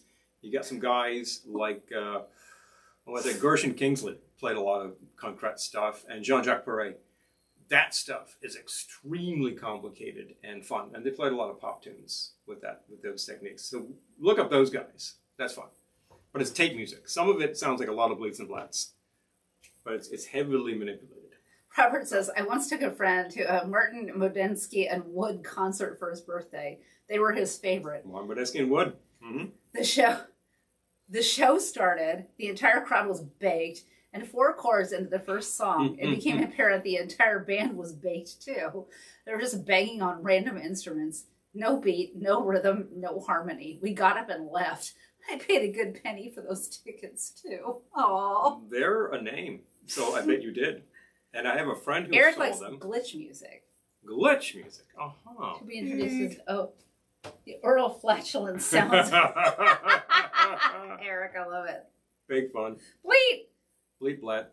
Well, so listen, I had a coworker actually saw Martin Modensky and Wood in Brooklyn in maybe 2017, and he, these days, everybody has a recorder. He just whipped out his phone and took some video. And they had like a large format band, and they were funky. Who was that? Oh, it was one. Actually, I saw them. Yeah, oh. Yeah.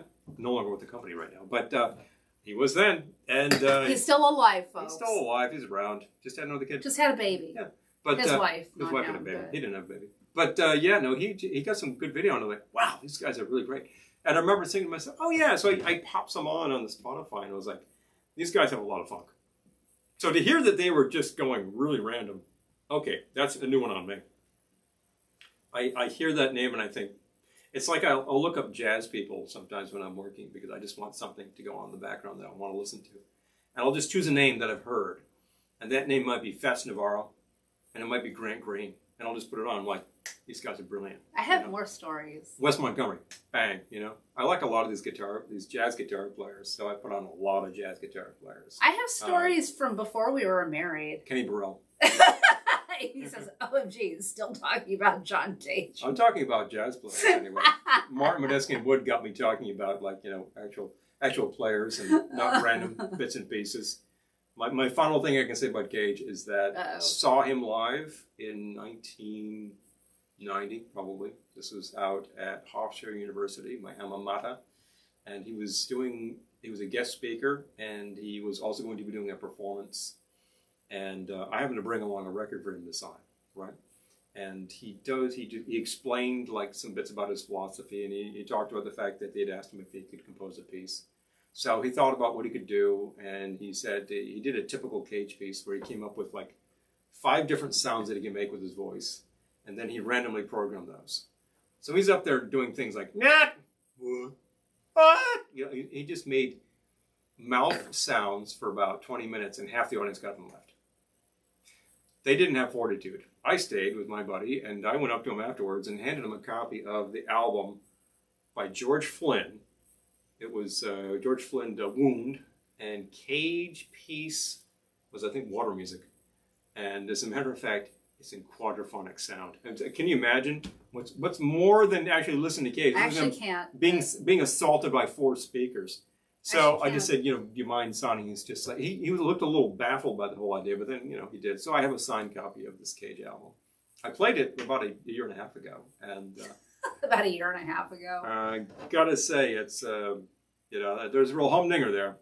Eric says there's this artist who records under the name of Oval who would take CDs, purposely scratch them in areas so that when they played, they skipped, and he would sample the interesting patterns. Why not? I think I remember, I might have heard some of that, where somebody was doing that with like, and they were just these tiny, fantastic skips, and they were just horrible digital noise. Horrible digital noise. Lisa. And I remember somebody years ago, this might have just been somebody that we knew, took a cassette of, I believe, the Cocteau Twins.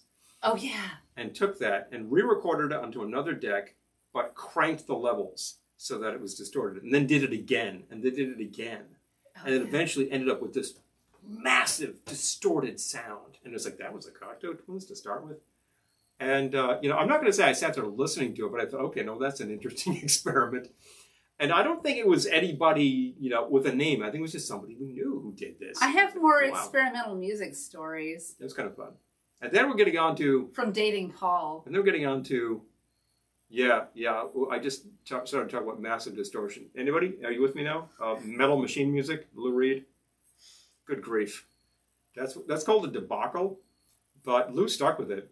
He swore by it. I find it actually interesting listening. Well, not interesting. I find it like engaging listening.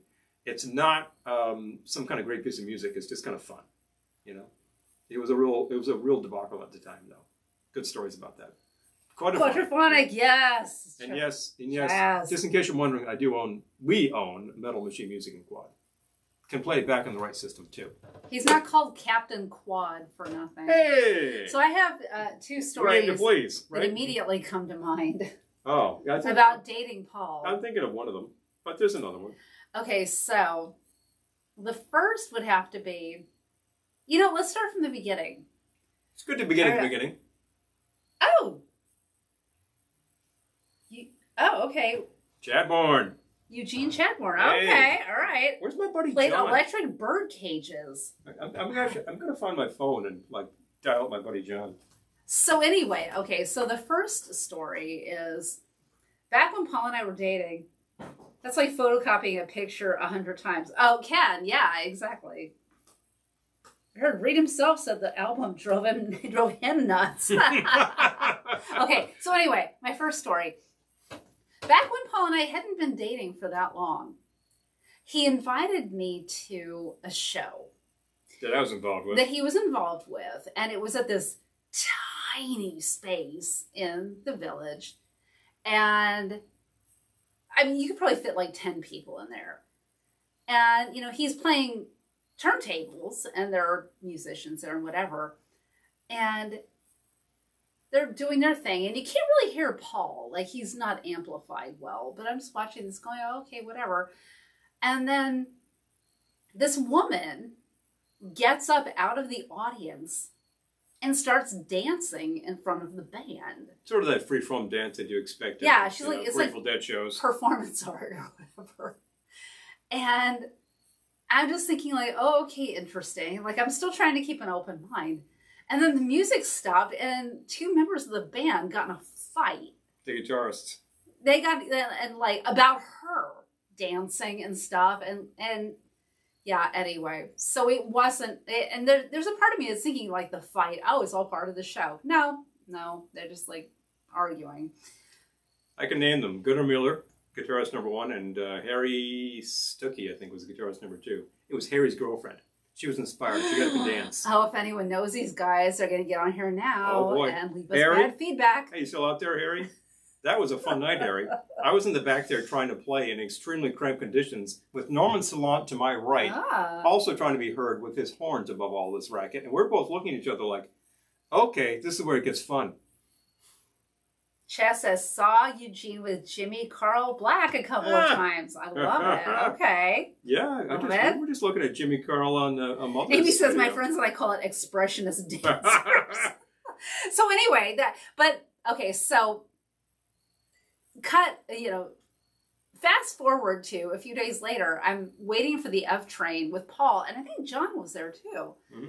And I'm just thinking like, I don't know if this is going to work out between Paul and me, because if he thinks this is good, I thought that was horrible.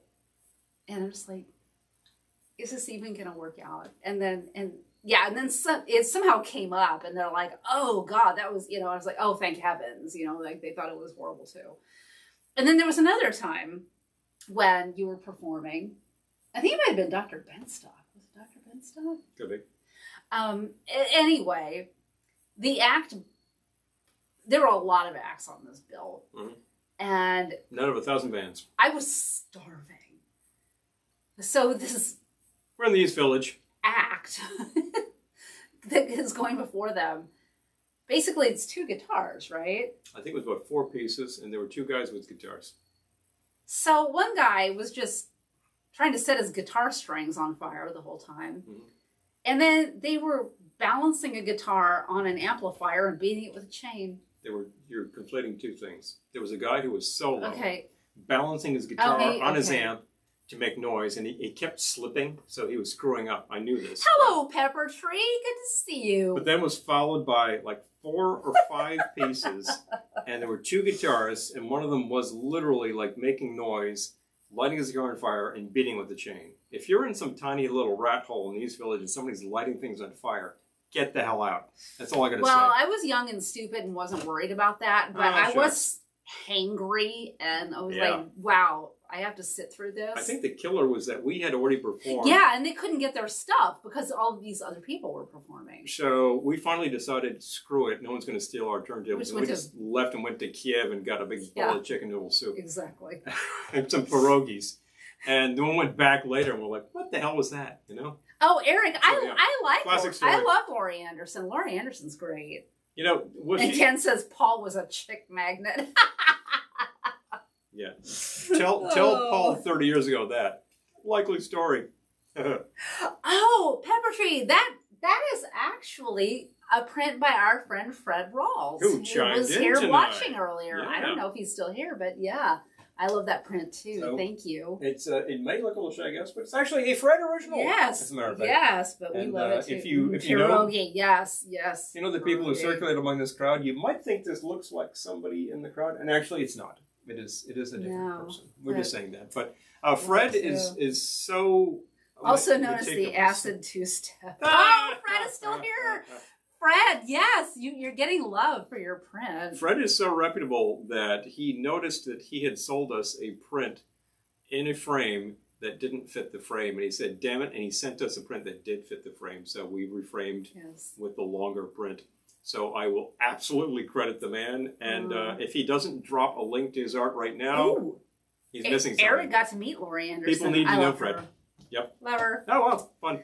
Thank you. So Fred, drop a link to your site and whatnot so people can know where they might find similar sorts of items because you got a bunch of stuff for sale.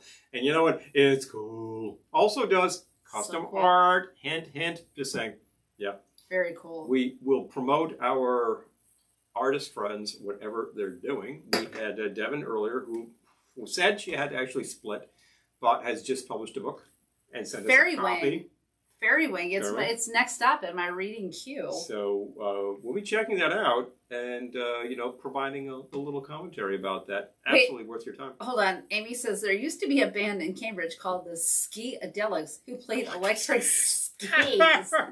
They covered Nancy Sinatra. These skis are made for skiing. Oh, no. I love it.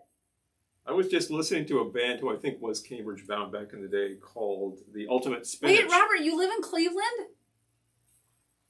We were in Cleveland in May. Hello. Robert says, I live in Cleveland but never had a pierogi until I was an adult. That's the lack of a substantial Polish population where you were. I love Cleveland. I want to go back. Yeah. Cleveland's a fun town. There's a lot going on. Yes, Fred. Yeah, oh, Fred, you're getting so much love on YouTube. Please. Do you own a Fred? Put up pictures. Somebody please drop the link so you can find out where Fred is, and you can get his stuff because, man, you just got. I want to go back. Also plays drums for the mighty Ninth Wave. Hello, among other combinations. And as we discovered recently, he and Ed, the bass player for Ninth Wave, like to actually switch positions from time to time, and suddenly he's playing bass, and Ed's playing drums, and Ed's just like, I kind of feel like I'm a natural drummer. I'm like, I love this band, seriously. Oh, Robert says I was probably working. My last job had some craptastic hours. Craptasticality is just one of those factors of life. I hate that. I hate craptasticality. I just despise. You shouldn't have to deal with it. No, you shouldn't. I'm just saying. And sometimes the best that we can do is say, put this into a glass and give it a try, and you'll say, oh, that's much better.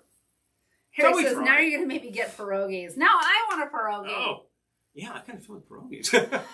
Well, any reputable supermarket is going to have them frozen by, like, Mrs. T's, I think, makes frozen pierogies. All right. And they're pretty good. Or you can make them yourself, you know? Oh, okay, Hello. Fred. I'm going to share your link on YouTube, too. Yeah, we'll check that out. I'm going to share your link on... Okay, hold... Ah! All right. Go a little further. I'm going to click on it, and then I'm going to copy There it. you go. Yes, I'm going to follow the link. You're going to a link outside Facebook. Yeah, I know this. No kidding. All right. I'm going to share it on YouTube, too. Yeah. So all these people can check it out. So as Fred points out, there's no store there. You can't check out a product. But Send him a message and ask him about stuff. And here we go. Dropping the link on YouTube. We'll do custom work. We'll do custom work. Because, of course, he did the custom album covers for both Fred Rawls. The Clam Before the Storm by the Clams. And also, I believe The Clams Will See You Now. Yes. The first, of course, was such a fantastic piece of art that inspired Dano to make an LP. Because he's like, this can't be this big. This has to be this big. And it's a great LP, and it's a great sounding LP. Dano doesn't quite think so, but I think so. I think it sounds fantastic in this system right here. And I think this is a nice sound system, if I say so myself. But The Clams Will See You Now, of course, is fantastic elevator music that you would love. So you get two. I love them all. Two great album covers from the Mighty Fred. So check it out. Robert started a new job. We need to go back to Cleveland. I love Cleveland. Bankers Hours? Bankers Hours are great. I love Cleveland. You get Fridays off and stuff, you know?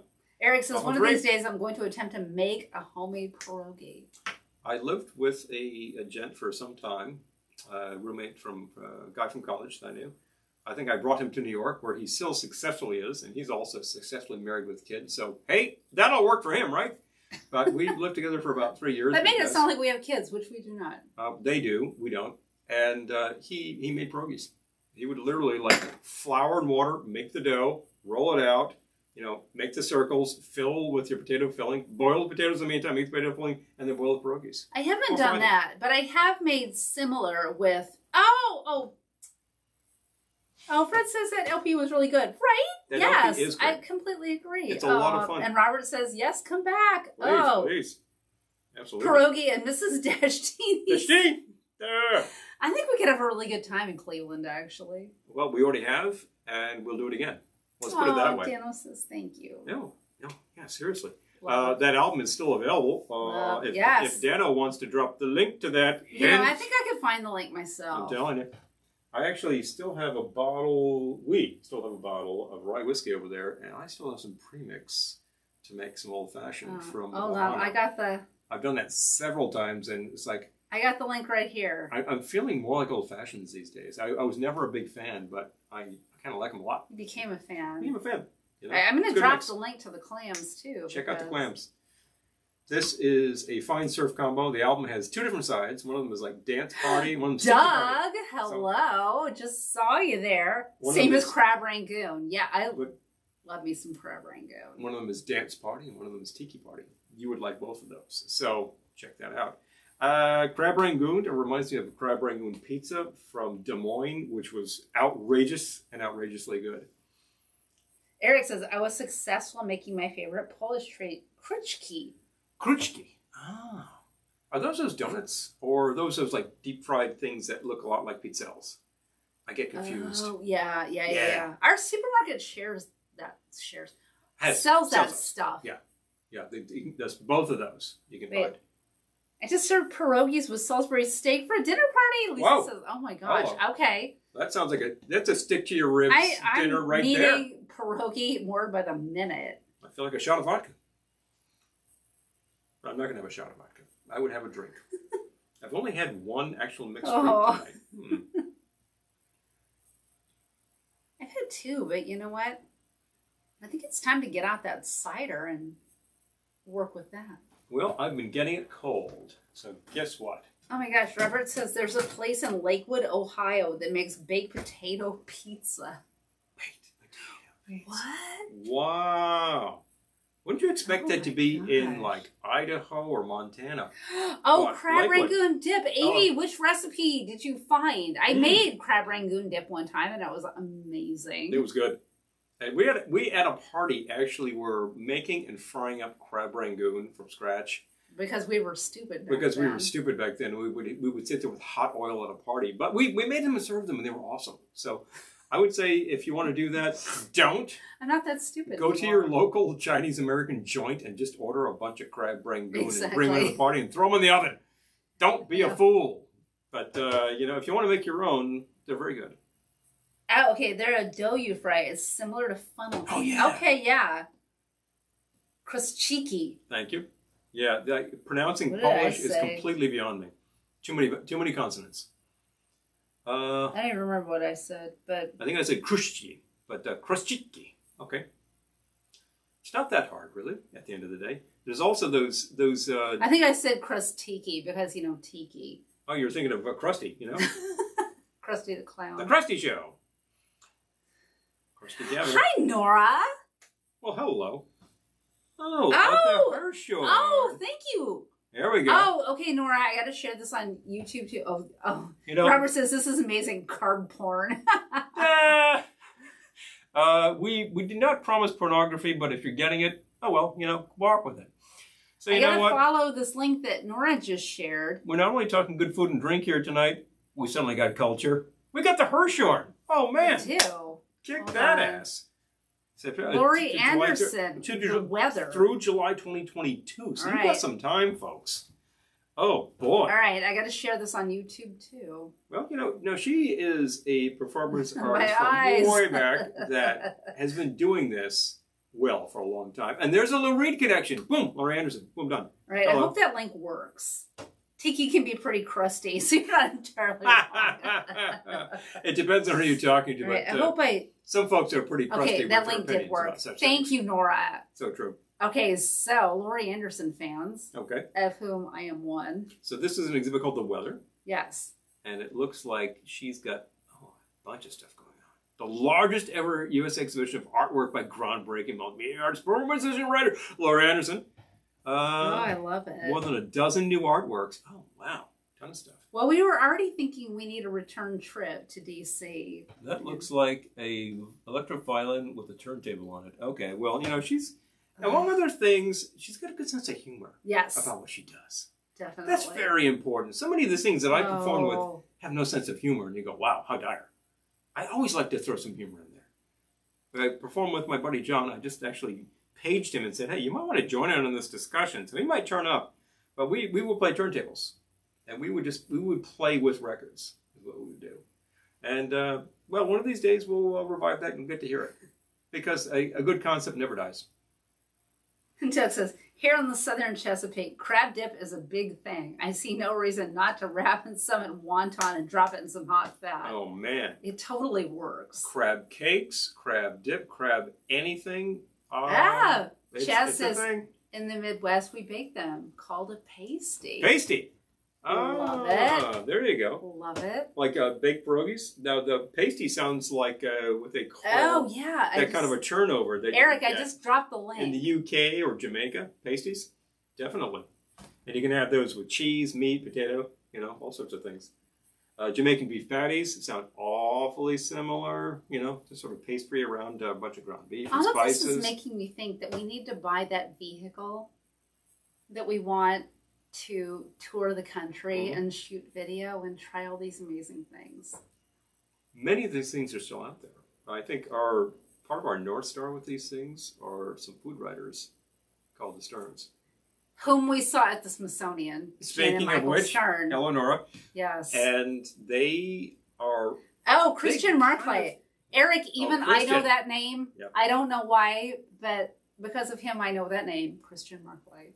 Well, I can tell you, you actually saw a Christian Markley piece in San Francisco when we were at that Modern Art Museum. Because we were there on Steve's Pass, and we saw the Yoko Ono exhibit, which was a lot of fun. All right, good night, Robert. Hey, good night. Thank you so much. Thank you so much for tuning in. And if you're talking Cleveland, I am listening. Because we were there in May May of this year. We did very well in Cleveland and Akron because we were there specifically to shoot in Akron. And I just had a bang up time. Really good. Bought a bunch of shirts, as a matter of fact. I wanted to restock. I thought that I wanted to refresh the old, the old 12 buttons, and found some fantastic stuff at a couple locations, and also at the flea market. So, which was at Tiki Underground, Akron, Ohio. So and Sweet Lorraine. And Flower Child was in third place. Although we didn't buy any clothes at Flower Child. We didn't get clothing, but we got some other things. Yeah. Both of those actual retail locations are well worth visiting, and that bar and food location is well worth visiting. Oh, and Tiki Underground. They have a periodic flea market. And Porco. Which is a lot of fun. We didn't get to Porco on that trip, but we've been to Porco before. We've been to Porco. Okay, Doug says, any thought on the difference between a calzone, stromboli, and pasty? Well, calzones and strombolis are both in the same family. It's just sort of a variation on the theme. And don't forget, there's also something called spinach bread, which is basically just like the same sort of dough wrapped around a bunch of extremely garlicky spinach. And you bake it, and it's like, wow, that is so good. That is just full of flavor. Oh, Eric wants your shirt. I made that shirt. She did. Mm-hmm. I had to kind of match her shirt, which is, it might be a little hard to see. I got candy corns. But this little pattern is candy corn. So I said, I can't possibly match that. So I just went with the space. Because, hey, space is the place in search of all that kind of stuff. We're talking Bermuda Triangle. We're talking on. It's Halloween season. So I just figured, sure. Space, outer space always works. Definitely. Got a bottle over there that looks like it's headed with an alien. You know, it's just the thing. So there you go. We need that cider. I don't know if this... We have that cider. I don't know if this material is still available. This actually came from, I think, Joanne Fabric, as a matter of fact. Yeah. But this is our standard pattern. Which one is this? This is one with the vents. It's a vintage It's a vintage 60s pattern, which has the vents in the sides and the yoke in the back and one pocket. I love this pattern. This fits me like a glove. And you make it so well. And this is your pattern. This is a nice A-line that you make all the time because it fits so well. Now that cider is right here. Shows it. All this good food, and the kids end up Gino's pizza rolls. Oh, that's terrible. No, that's a dated reference. I was just thinking about that the other day. I remember the ads for Gino's. I think those are off the market now. Are they? But there's a different pizza roll that is taken over. So you can find... I just found those over at the Walgreens when I went out to pick up some half and half. And I was like, oh, wow, you can get pizza rolls. How about that? Because we were thinking about what to eat. And I was thinking, we didn't have Gino's pizza rolls. I said, I can get some pizza rolls. I can get a pizza. And then there was the Hot Pockets. And I said, oh, God. I draw the line. Not doing it. Sorry. Here is Southern Tier. Okay, so this is Southern Tier. Honey Ginger. Honey Ginger cider. Okay. We're trying it for the first time. Just saw this over at the Beer King, right here in Milltown. Definitely getting the ginger. I like it. Yeah, yeah. Definitely getting the ginger. And this is not... You would think this is kind of sweet with that honey. No, it's just a note. I'm definitely getting the ginger. I feel like we could have more of a ginger hit, but yes, I feel that way I'm too. getting it. Well, there's a couple ways to get there. Oh, wait. Okay, hold on. Elizabeth says we have a Cornish pastry eatery here in downtown Las Vegas that serves them with every kind of filling. I bet you have everything in Las Vegas. Lamb curry. Oh, yeah. Oh, my gosh. Yeah. That's amazing. That's actually pronounced pasty, as a matter of fact. Pasty. Oh, Cornish sorry. Pasty. Yep. But whatever I said. Same old thing. Jamaican Triangle. Jamaican Triangle. Says. The Cornish pasty, the Jamaican meat pie, Jamaican beef patty. This is the same beast. Old church pews. Yep. Oh, that sounds great. Meat pies. We got to get back to Las Vegas too. Got to get back to the UK too. You know, we just need. We were there. We actually did have pasties as far as. This is what I want to do. We just need a vehicle, and we just need to drive around this country shooting video. People do it. I don't know why we couldn't. There's no reason we couldn't. There's no reason we couldn't. Except for the day job. But I can take some long times off. We can take a couple Working weeks from home. Drive around. True, but I still have to work. Well, actually, I can work remotely too. I can drive. You drive. You can. I'll be back in the back of the van. Do whatever it is you do. On the laptop. Taking care of business. This could be done. Do whatever it is you do. As long as we got Wi-Fi, we're good, right? I love this idea. Ultimately works for me. I mean, I can send people... If I need something signed, That's what FedEx is for. I can send something to somebody anywhere in the world. It might take a while these days, but I can do it. This is what I want to do. So, calzone stromboli. A stromboli, I believe, is actually an open roll that you cut. A calzone is sealed. Yes. It looks like a big meat patty. Lisa says, Errol says Hot Pockets are accurately named. Somewhere inside is a hot pocket of steam waiting to burn your mouth. You know, the last... Doug says, how big of an RV will you need for your LP collection? How big you got? How big you got?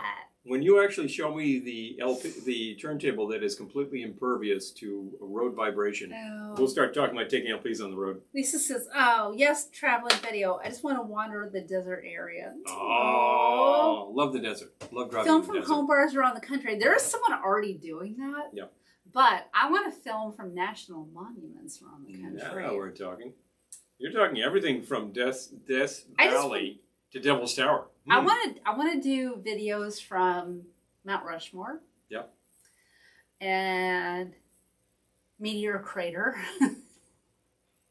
Meteor Crater. The idea of Meteor Crater is just, we drove past the exit for Meteor Crater, but... You know, you're in Arizona, which is a rather large stretch of territory, and you say, oh, there's the exit for it. You might have to go 20 miles. Fred is saying Dano built a roadworthy turntable. Yes, he did. There's a whole video about that you can find up on YouTube. Did. And he added the shock absorbers, and it withstood the road noise.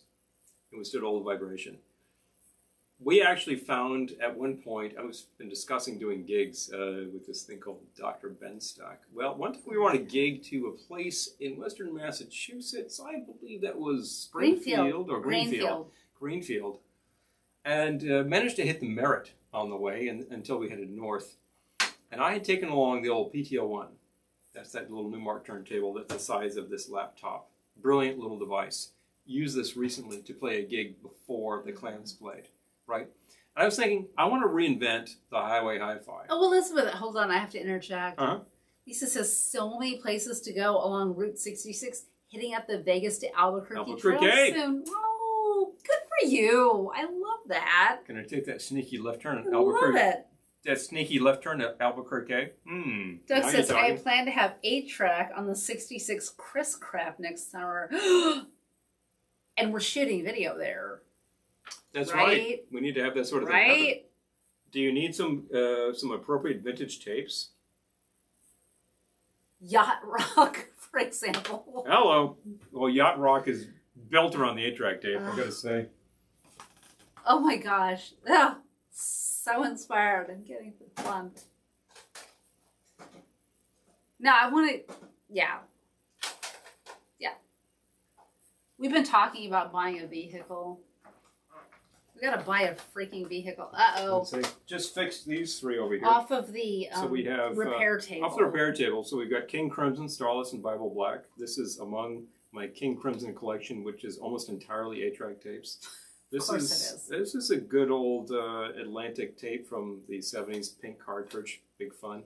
Plays fine. I'm not that crazy about the album. Is pink cartridge a thing? Yeah, because some of them were black, some of them were white. But they made some of these pink cartridges. Why? Kind of fun. I think they just wanted to shake it up. That's all.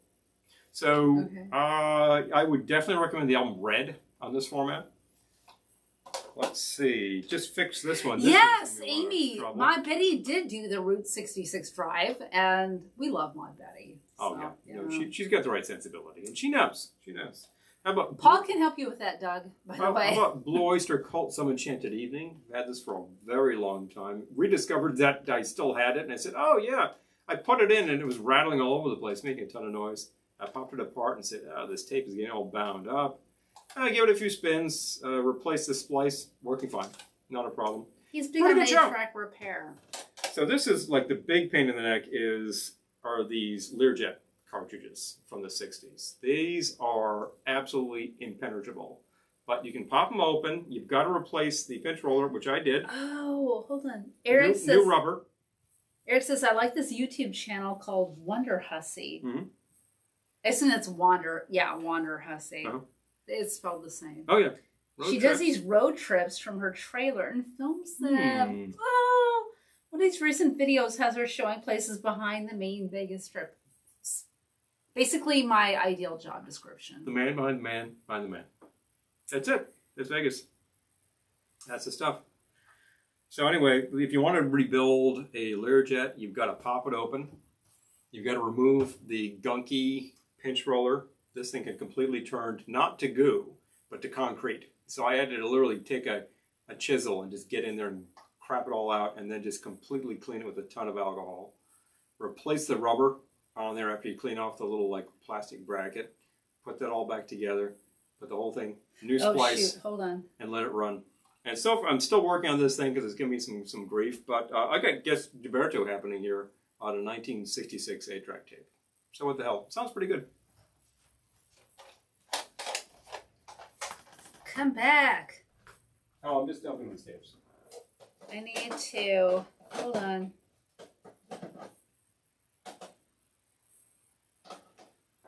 Sorry, I had to ban a dork from the stream. Uh-oh. Sorry. I don't know. Someone I didn't know. Well. But we had someone giving us a little trouble there. So, you know, that happens. She's gone. That happens. Goodbye. Is it this one at the bottom? Yeah. Oh, how about that? Thanks for showing up, but you've Bye. been banned from my stream. The rest of you are not banned. The rest of you I have moderated your behind out of here. The rest of you are continuing to converse because we want you here. Hello. Thank you so much. Oh, I love it. Okay. Oh. This is great. I love the conversations that are happening. Yeah, please. All right. So, this. So what do you got? What are you going to do with this? Honey ginger cider. What do you? I want to have a little I more think of the I'm honey gonna ginger beef cider. up the ginger a little bit. Do you want I know how to do that. Bitters or the extract? Hold on. I deleted her. I banned her behind. But let's delete her from this stream too. All right, she's gone. Goodbye. Sorry about that, folks. That happens. Sorry, not sorry. It's the internet. There are trolls. Sorry, not sorry. But we dispatch the trolls and then we just proceed with what we're doing. All right. Because we're here to entertain you and show you a few fun things that you might want to whip up in the old chemistry set behind me we call a bar. And good food we've been talking about all evening, and good music, and terrible music, and all sorts of fun things. And terrible formats. The 8-track is a really harsh mistress. I do not recommend that you get into them. But if you're already into them, you're already in too deep. So you do need to know how to fix every blasted one of them because they will all break on you. And if the rubber turns gunky, they're a real freaking mess. So I recommend that you do not deal with any 60s 8-tracks, but by the same token, they're some of the sturdier tapes ever made. So Doug, on the other hand. Check it out. The 66 Chris Craft. Hello. Don't mind if I take a look at that. Yeah, I know I'm going to a link outside Facebook. Jeez. Oh, that's a beautiful thing, Doug. Oh, it's a thing of beauty. Just hear the song of our castaways. They're here for a long, long time. Lovely. Look at that. It's the SS Minnow. That's amazing. Very cool. That's great. I think you need some very specific tapes. Like you need the... Oh, the Mob Museum. Let me think. Oh. Oh, wow. Also, Frankie's anniversary. We do not need nasty branches, right, Lisa? I don't even care anymore. You don't say. There was a time in my life when I cared, and that time is long past. So. There have been times on broadcast where people just start egging us for no reason, and I think, we're just running a cocktail show. Everybody here understands this. You're all good. I'm glad you're all here. Why is there a problem? There is no problem. We take care of problems. Meantime, you got a thing to make. Eric says, my father had an 8-track, all kinds of reel-to-reel stuff, and a neat 78 collection. He's reel-to-reel, too. We have a few 78s. Not too many. I don't really specialize. They take up way my too Betty much room. rocks, right? But, yeah, no, she's fun. But definitely. Oh, my gosh. So no 8-tracks in the token, so Lion sleeps tonight. And guess what? I do not doubt whatsoever that album was issued on tape at one point in time. Although at the time that was issued, you were going to see a different tape format that is extremely obscure. I'm not getting into that right now. But PM me and I'll tell you all about it. I need an appropriate vessel for this. Mm-hmm. And I'm thinking a cocktail glass just because it's small. Mm-hmm. Small's good. You could also do like one of those low ball glasses. That's small. That's true. Can you get one? I can get a low ball. All right. You have to use ice. Elevator going down. Okay.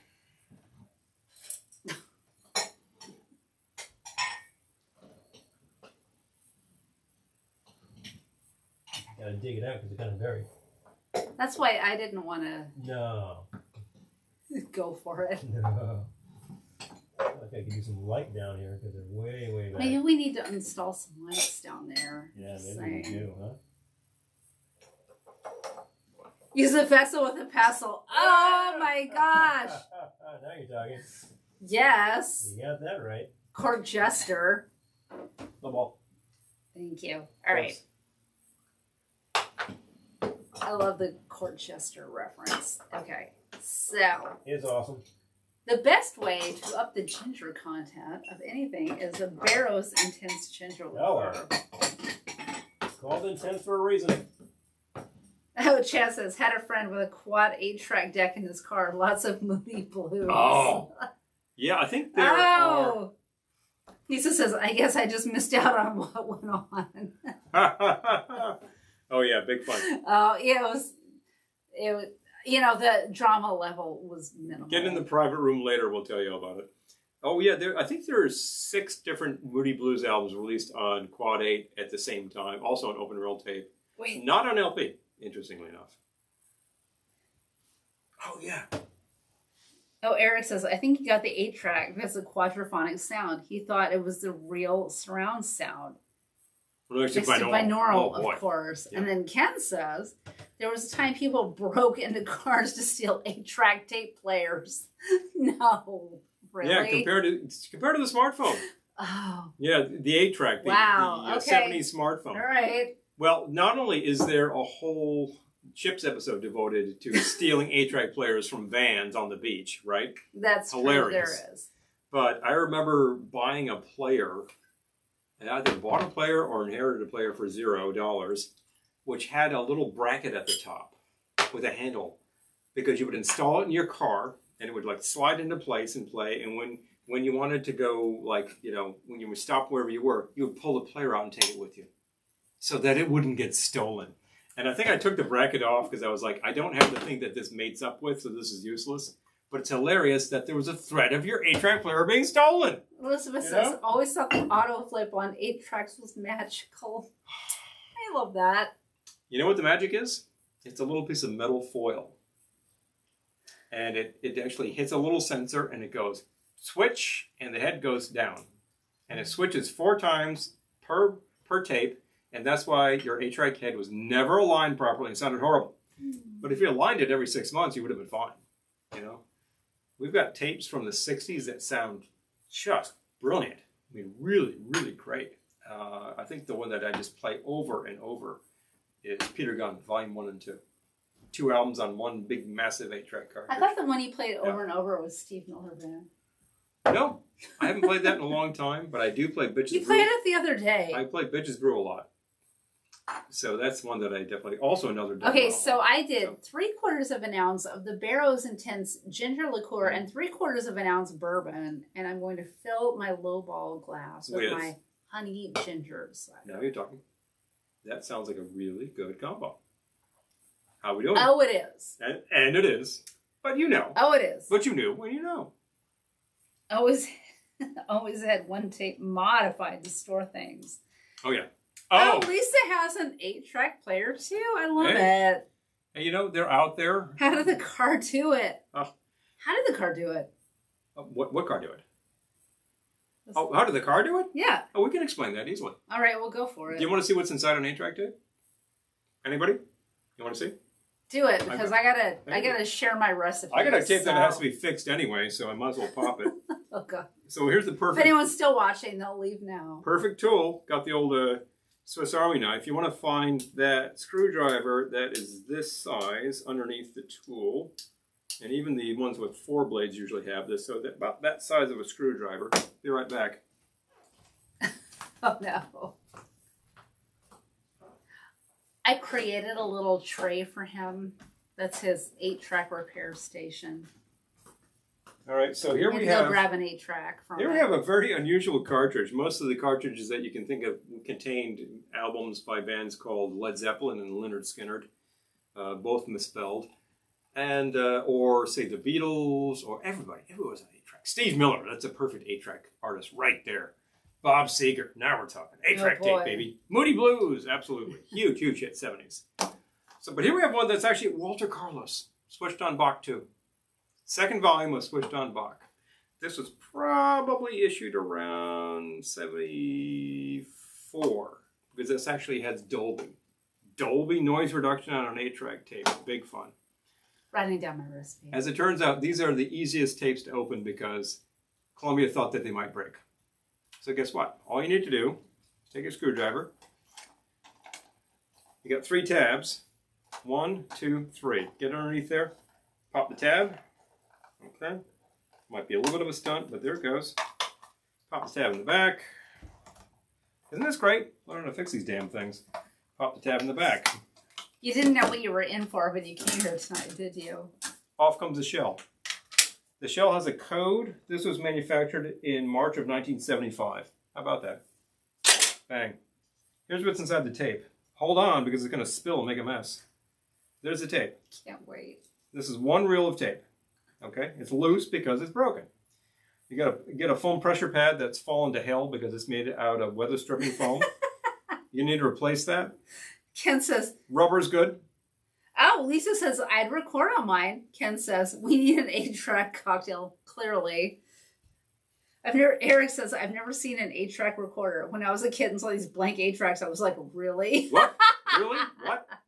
When I was a teenager, I really wanted a recorder. Oh. And then I really wanted a recorder when I was college years because I picked up, the first like collection of Motorhead. It was called No Remorse. Double album set, bronze records, UK release, and there was a special release that came in a leather cover. And then my buddy got the same thing on cassette tape, which also came in a leather cover. Looked like it contained a deck of playing cards. Vince.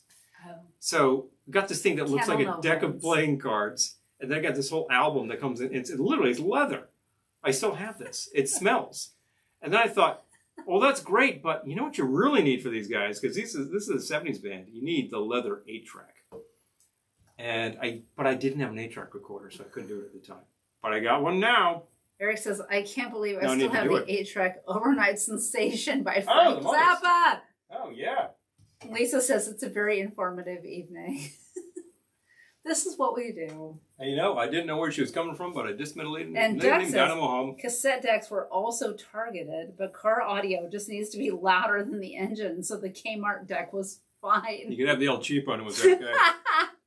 But if it said Craig, then somebody was going to come after you. Lisa you know? says, I had Elvis Presley's Flaming Star way Star. back when. Oh. I think we got that album. We do have that It's album. a collection on RCA Yeah, Camden, as a matter of fact. So look, what you need to do, this is pretty simple. You've got He's like determined now. Look, I'm just telling people what to do. I cracked it open. I know. You got to replace that pad. He's going to show us all. You need to use, I think, 3/8-inch weather stripping foam. There's some stuff that's very rubbery that you can get from the Home Depot. It'll do the job. Cut it to fit, put a piece of tape over it, slide it in, boom, done. And then you've got to take this, and you got to pull it out from the center, and then splice it back together with a bit of metal foil, reinforce it, pop it all together, and it'll work just fine for the next 20 years. Now, well, if that's all. this actually, the center part of this disappeared into the tape, so I got to fish that out. That'll be pretty fun. I'll tell you about that later. And if you're saying to yourself, well, how do these work anyway? This is a continuous loop. It comes out of the center, it runs around, and it wraps back around. This is 4 programs. So if this is about 42 minutes long, and I think it is, then this is all of like 11 minutes worth of tape. We're missing. You're missing some great content. Oh no, we'll get there. Eric says, I inflict weird conversation here. I'm a conversation virus.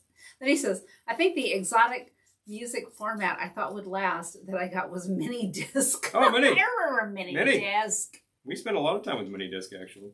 For good reason, too. I'm going to put this back together because I don't want it to spill all over the place and make a mess. Because rewrapping these is Walter a real Carlos. That's pain. Walter Carlos. Oh, Walter, now Wendy.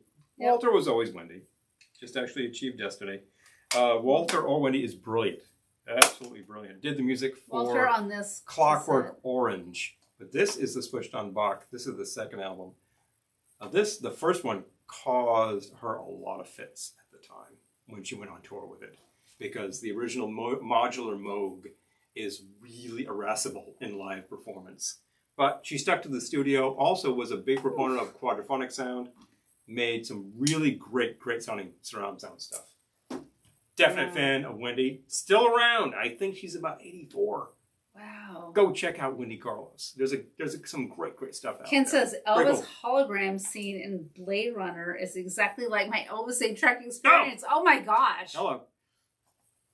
Now let's see. If I recall properly, this format, which is slightly larger than the deck of cards, does actually fit into the breast pocket. Oh, there we go. Perfect. Kind of fun. Among other things, these are actually quite durable. And you can like throw them around your car. Here, let's and see. Oh, yeah? Nope.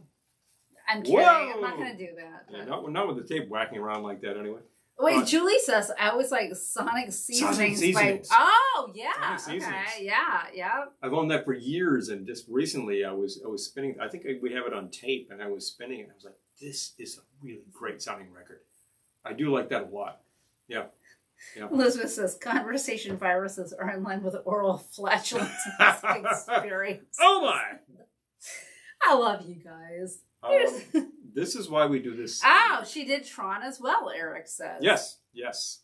Yeah, there was. I didn't know that, but clearly Paul did. There were a couple of soundtracks out there, and both of them were out of print for a long time. I remember Tron was very collectible, and you really had to buy the LP and remember. But I think it finally made it onto CD. There were a lot of issues with that. The Shining was Wendy Carlos. Oh, really? Yeah. I love The Shining. But really a brilliant synthesist, has worked with all the major systems, knows her way around the studio, the synthesizer, and surround sound probably like nobody else. Really just amazing. And like just right up there with Bob Moog and Gershon Kingsley and all of these people who were pioneering this stuff. Just like fun stuff. I did fun stuff with vocoders and synthesized voice, which kind of freaked people at the time. You know, it's a weird noise. Well, you know, Don is very innovative, and if I were to actually tell him we need some ninth wave on 8, he might be able to turn that up. The simple fact is, yes, get me the software, and I will make you all the ninth wave on 8-track that you want. But I gotta have the software. That's the critical portion right there. All right, since I banned this individual from our broadcast, I can share this now. The person that I banned gave us an angry emoji. Arr. Bleh, bleh. Anyway. What else do we have here? Oh, we have the cats. Who knows what's going on in that? Oh my gosh. I've achieved my goal. We've been talking about all sorts of crazy stuff, including these goddamn things. I gotta tell you, these are not for the lighthearted. You really have to put up with them. But the Columbia tapes from the 70s are pretty good. Yeah. Red Room. Oh, Bread. Bread, as in the band, that is a classic 8-track band right there. We actually do own their greatest hits on quadraphonic 8-track. Sounds pretty good. Although I got to say, Program 2 is a lot better than Program 1. Program 1 is all the big hits. Meh. Yeah, this is kind of hilarious tonight. Tomita. Yeah, Tomita recorded like 10 different things for surround sound. Still doing it, I think. And by now you can get it on a reasonable format like DVD audio or like, what do they call it, SACD. So you don't have to worry about all of these stupid systems that don't work that well. Yes.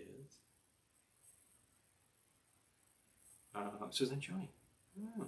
Okay, yeah. Okay. I'm seeing names I haven't even heard before. I think I actually heard that name referred to recently, and this is the second time, so it's about time I investigate. Okay. So it's about time we see what's what. Oh, Julie says I worry about hitting the angry emoji by mistake. If I recognize your name and you hit the angry emoji, I'm just like, yeah, whatever, that was a mistake. I had to ban her from this broadcast. I'm going to think that you didn't necessarily mean that, and that but she accidents will happen. happen. You know how I know she was a troll? Here's how you can recognize a troll. They go onto your feed and they just type A, B, C, D, E, F, G, blah, blah, blah. They type the alphabet. They're not even watching what you're doing. They just type the alphabet. They're just randomizing. Yeah. I'm not sure so what I had banned her ass, and she gave us an angry emoji. So that alphabetical sequence, is that code for something? Because I've seen that a lot when trolls come on, and I don't know what that does.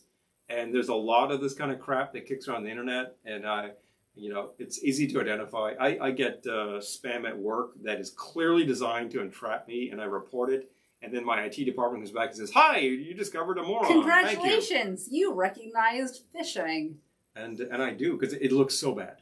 It just looks so bad. So when it happens here, I'm like, I know who you are. Bye. A, B, C, D, E, F, your name is Bye.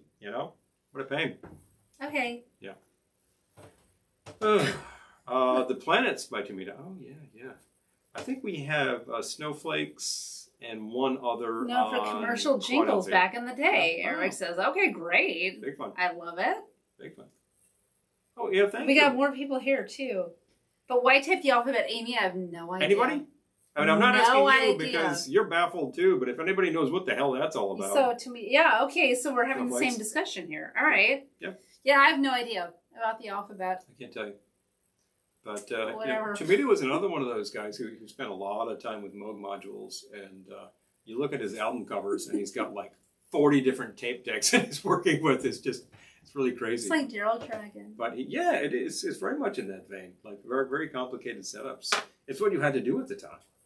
And with a modular Moog, you want to create a sound. It's like it's a bunch of patch cables. Boom, boom, boom, boom, boom, boom.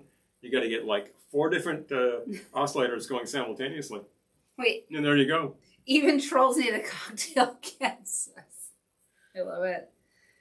Before the Energizer Bunny, that jingle, the Energizer for life. Oh, okay. All right. Dig it?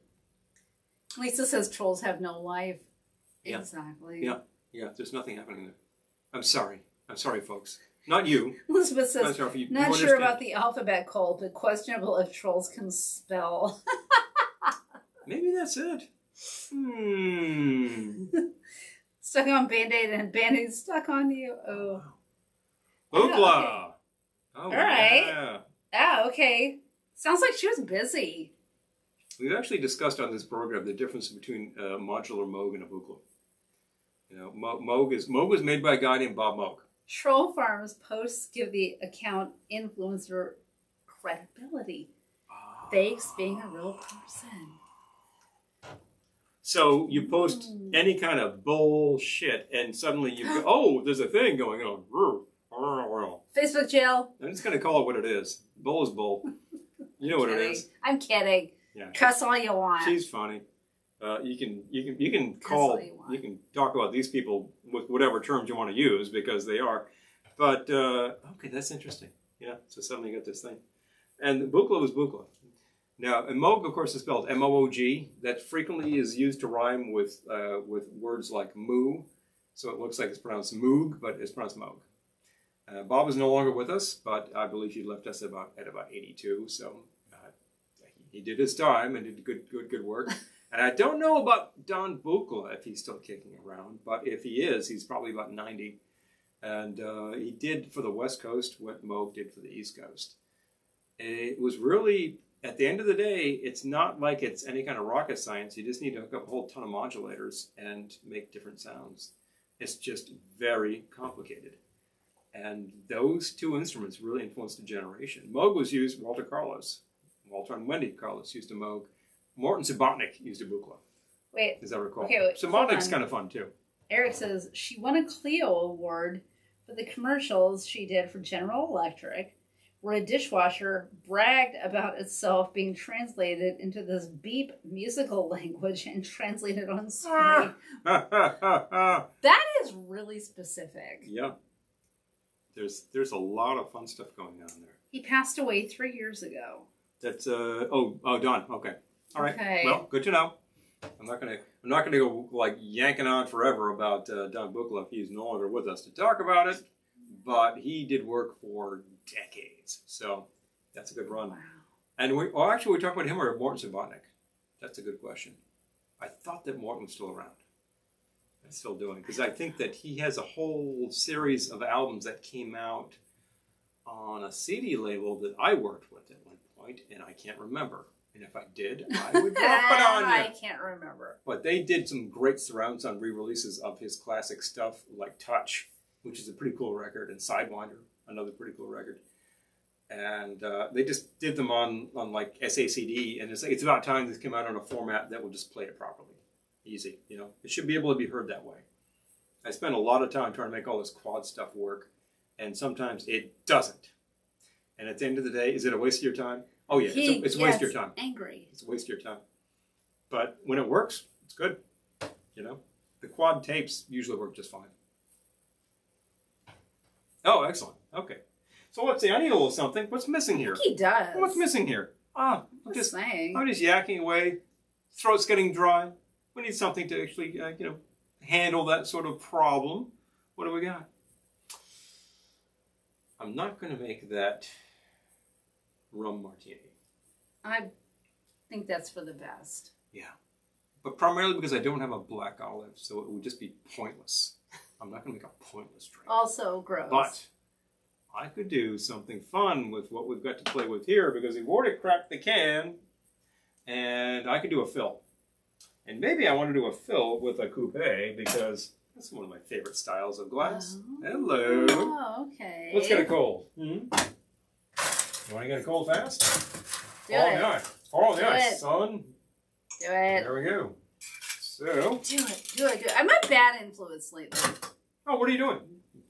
No, I just think like lately I post to a lot of people, do it. Well, if you're not telling them to jump off a bridge, I think you're fine. No, I just think I'm a bad influence. You're telling people to do what they probably ought to do. What are you making? I'm going to make something with a topper. We need some innovative things to put in there. Something with a topper. Oh, that's exactly what I was talking about. Excellent. Okay. Which means I could really build in glass. Do it. So let's do that. But you know what I might do? Lisa says, I'm waiting to make the drink, Paul. I'm waiting. Oh, boy. I'm shrinking. Audience is restless. Wow. Restless. Well, I can't disappoint the audience. He is parched, Amy. 8 tracks and key chairs would be a good VLK live brunch theme. I don't even know what key chairs are. Key chairs? Guitars. Guitars. That's when you have like keyboard that's in a guitar format. Oh. Edgar Winters to play some kind of thing like Okay, that. I've never heard that term before. Guitar. Oh, let's see. I was parched. He is much parched. better, but I'm still not satisfied. Clearly, I have no idea here, so. I'm not satisfied. Back to Frank Zappa. Let's see. I need to actually mix something with this, and I think I will mix. Just do it. And pour. So let's keep this easy, folks. All right. Boing. I like easy. Easy, good. I'm a fan. Mm-hmm.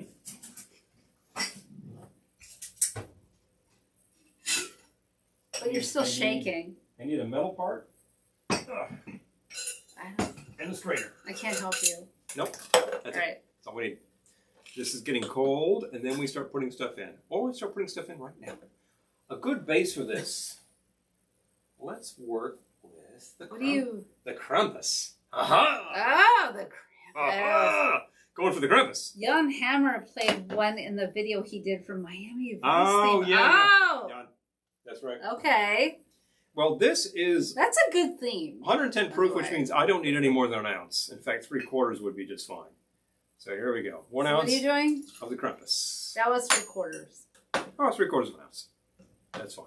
It's 110 proof. You don't need a lot. Amy says we have a local celebrity named Guitar Bear. Oh my gosh. Okay. Here's me learning new terminology. I'm going Okay, to go so with 3/4 of an ounce. the Barrows, because I love the Barrows. We shot an episode there. They were so good to us. And their process is just great. They just take ginger, 2 kinds of ginger, and squeeze the juice out and infuse it. And the result is like, wow, does that burn so nicely. Yeah. You could just drink this stuff straight. They sweeten it up, and away you go. 1/2 ounce. Barrows and 10s. Yep. Now, we got 2 different sweet things happening there, so I need to temper that. Yep. Yes, you do. Let's add some lemon. I'm going to start with half an ounce. I'm going to try it and see if that's enough. Okay.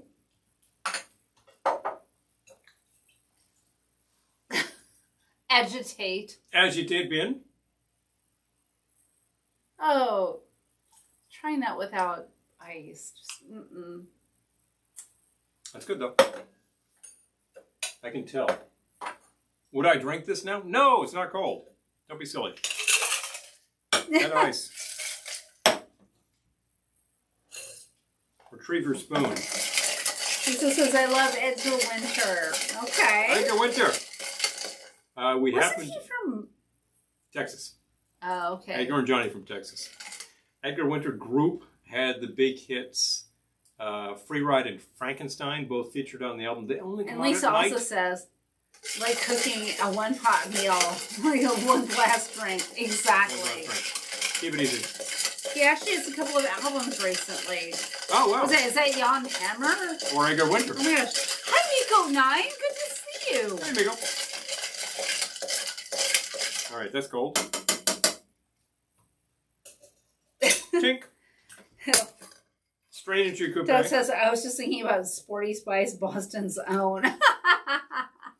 I didn't even know that.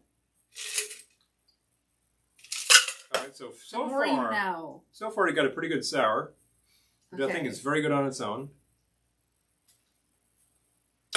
This is true. I'm going to do two things to this. I'm going to find that cider, which I put right here. Fill with cider.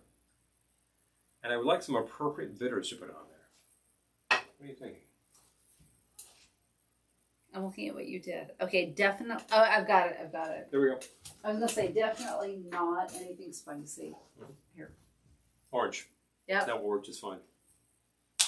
We also have some ginger bitters, which are very good. No, but there's plenty of ginger spice in happening this there. drink. How many dashes? 2 dashes. I think we'll do just fine. And s'il vous plaît.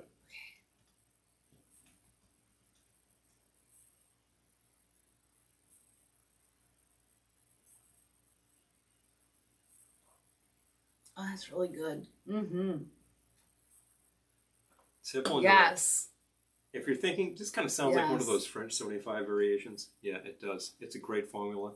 It makes a great drink. This more or less follows it. And I would make this any day. Wait, hold on. I don't want to miss anyone's comments.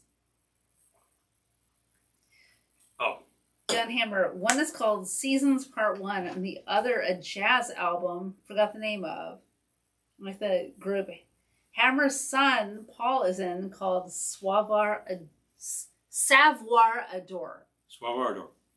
Savoir Adore. Edgar Winter's segue, Elizabeth says, to Frankenstein segue, to Halloween segue, to a lounge Sunday brunch Halloween party.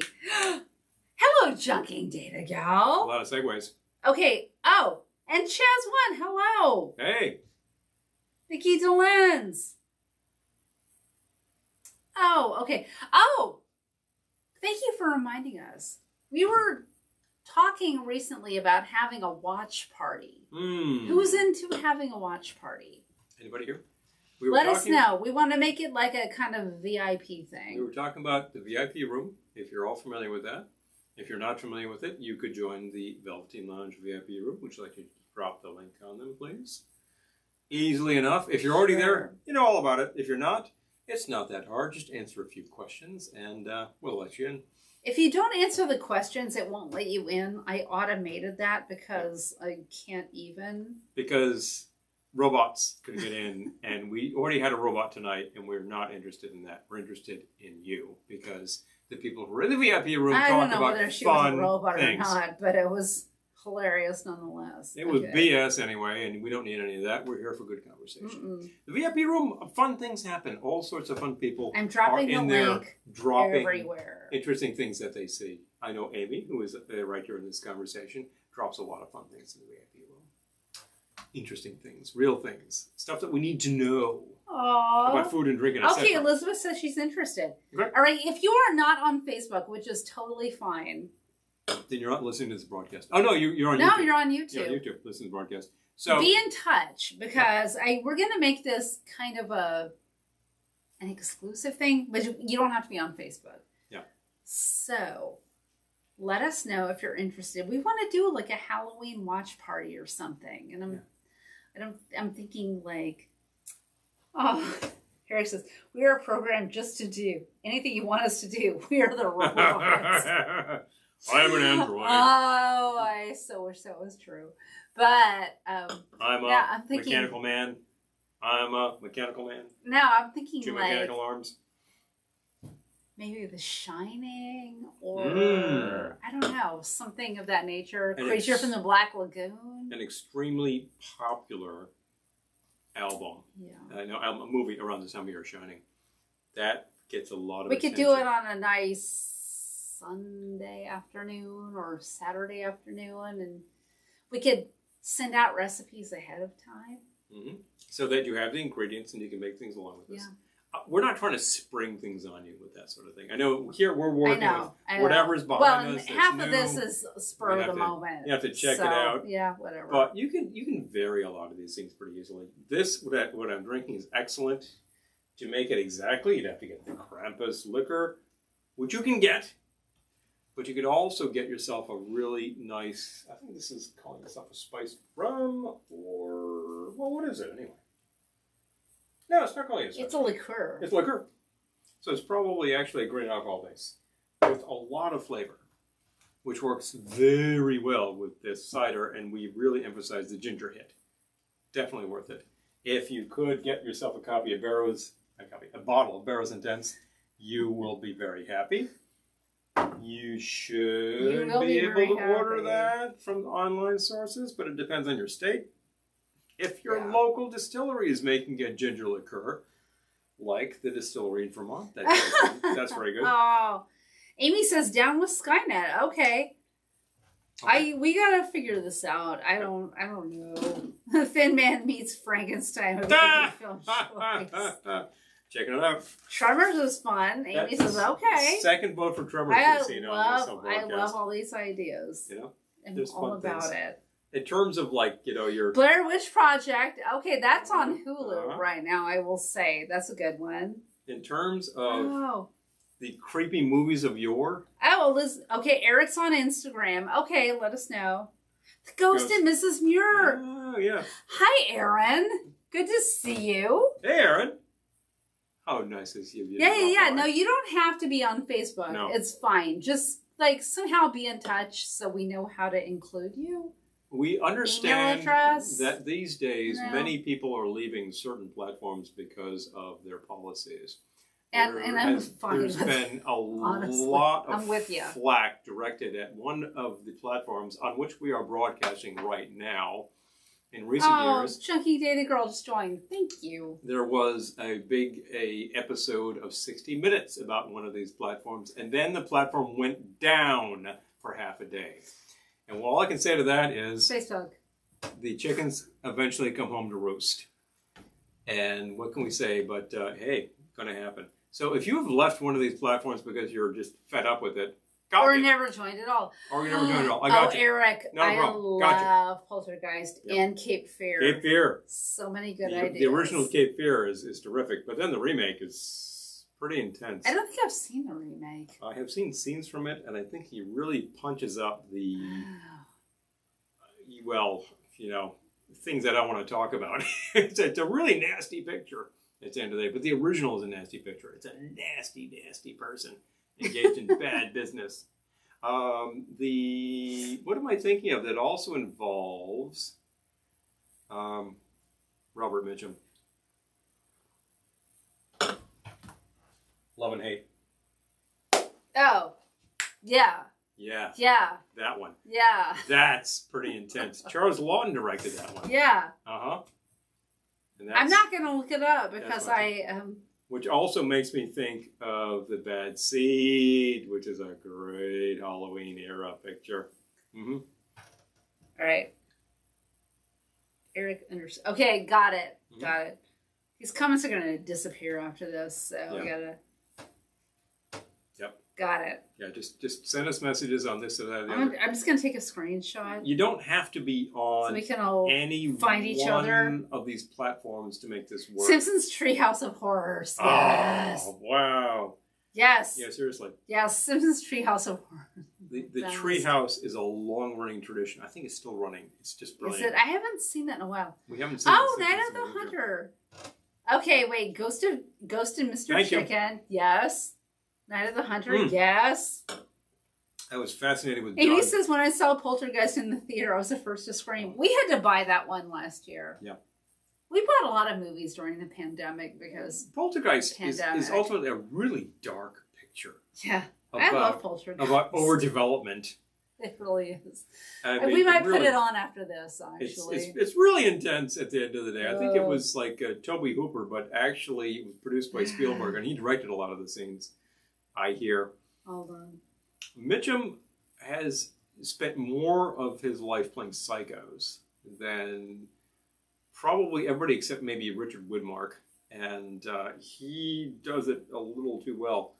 But Night of the Hunter is Night of the intense. Hunter. Is Yes. intense. Night of the Hunter. Yeah, he's just great. It's fairly poetic, and it's just the fact is that you're threatening little kids. It's really sort of demonic, but he gets his. So there you have it. They are here. They're here. Yeah, just treat, please. God.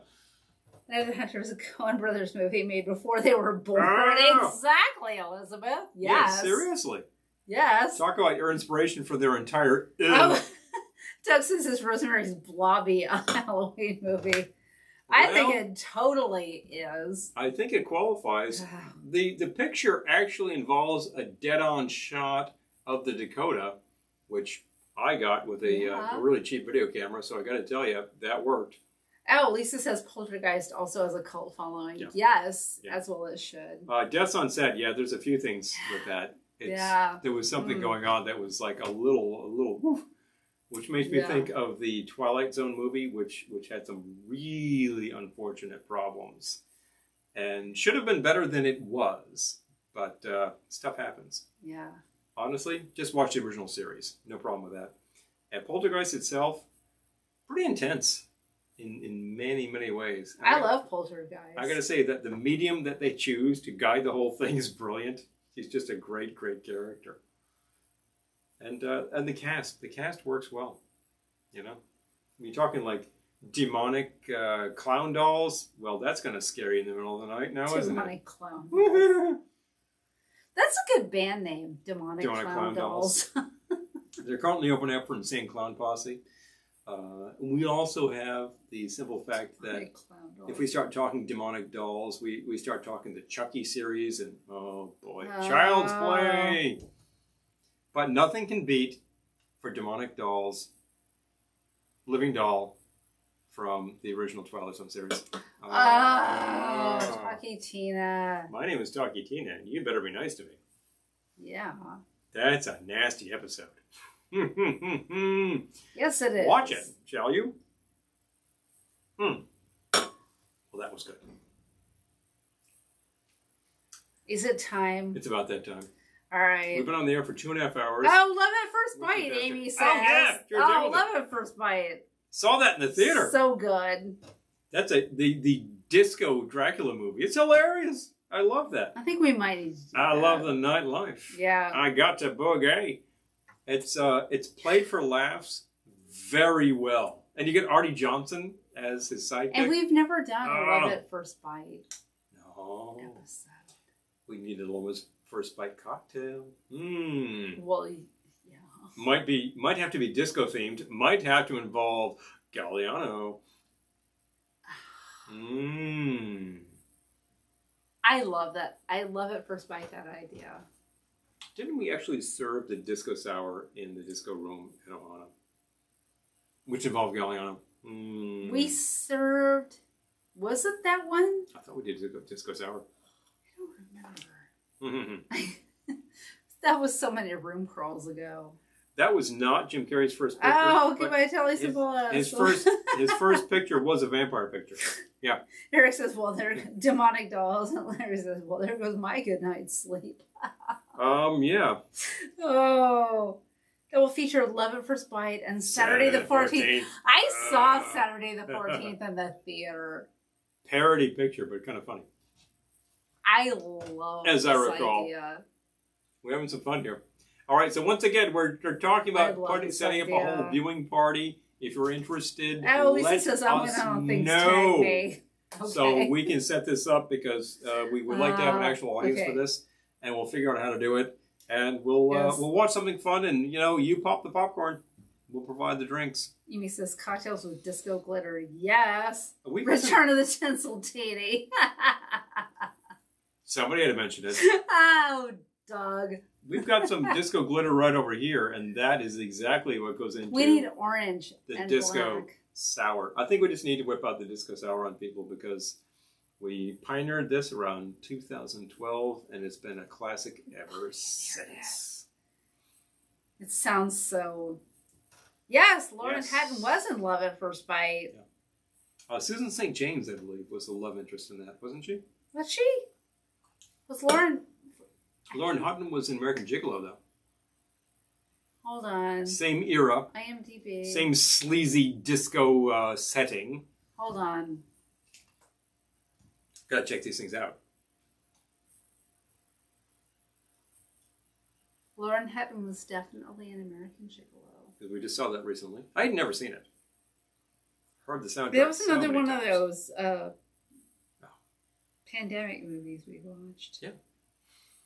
So just take you back a few years, and you'll find she's worked more than you would think. Worked a lot. Once Bitten. Once Bitten as she a countess. Was in Once Bitten. American Gigolo. Different vampire picture. Viva Knievel. Viva Knievel. Oh boy. Well, we're going back too far too. I think it was probably Once Bitten. Yeah. Okay. Zorro the Gay Blade as well. Oh boy. Okay. Some fun credits. All right. She was good though. She was good in American Gigolo. She was good in American Gigolo. Yeah. I think she actually carries that very well. Yeah. That picture. Which has its problems. Wait. But anyway. Jim Carrey was in First Bitten. Okay. That's what I was thinking of. He was in a vampire picture, but not Love at First Bite. All right. Yep. All right. Hi, Danielle. Good to see you. Once Bitten. Okay, so he was. Yeah. Once Bitten. Yep. The young Jim Carrey. Who later, of course, made his mark in a fun little TV show. Yeah. That you all remember. We all know it. Yeah, we all know. Yes, yeah, both platforms, YouTube and Facebook. People are like all about, Please. Lauren Hatton's in the Jim Carrey one. Yes! Okay. So, folks. All right. It's been some kind of awesome. We could go for another 20 minutes and make it 3 hours flat. Oh, jeez. But I would be flat on my face, and nobody needs that because you're going to be looking especially me. You're going to be looking at dead air, which is no kind of fun. We've had some fantastic. No, I'd still be awake. Oh, you'll be fine. Oh, you'll. Just saying. Well, if I can rely on you, I'd still be here. But if I can rely on you, I'll keep drinking. Big fun. No, I'm not going to do that. Look. No, I'm going to keep drinking too. Don't get me wrong. Okay. We've been all over the place with topics tonight. We've been talking John Cage. How the hell did that come up? I know. I don't know.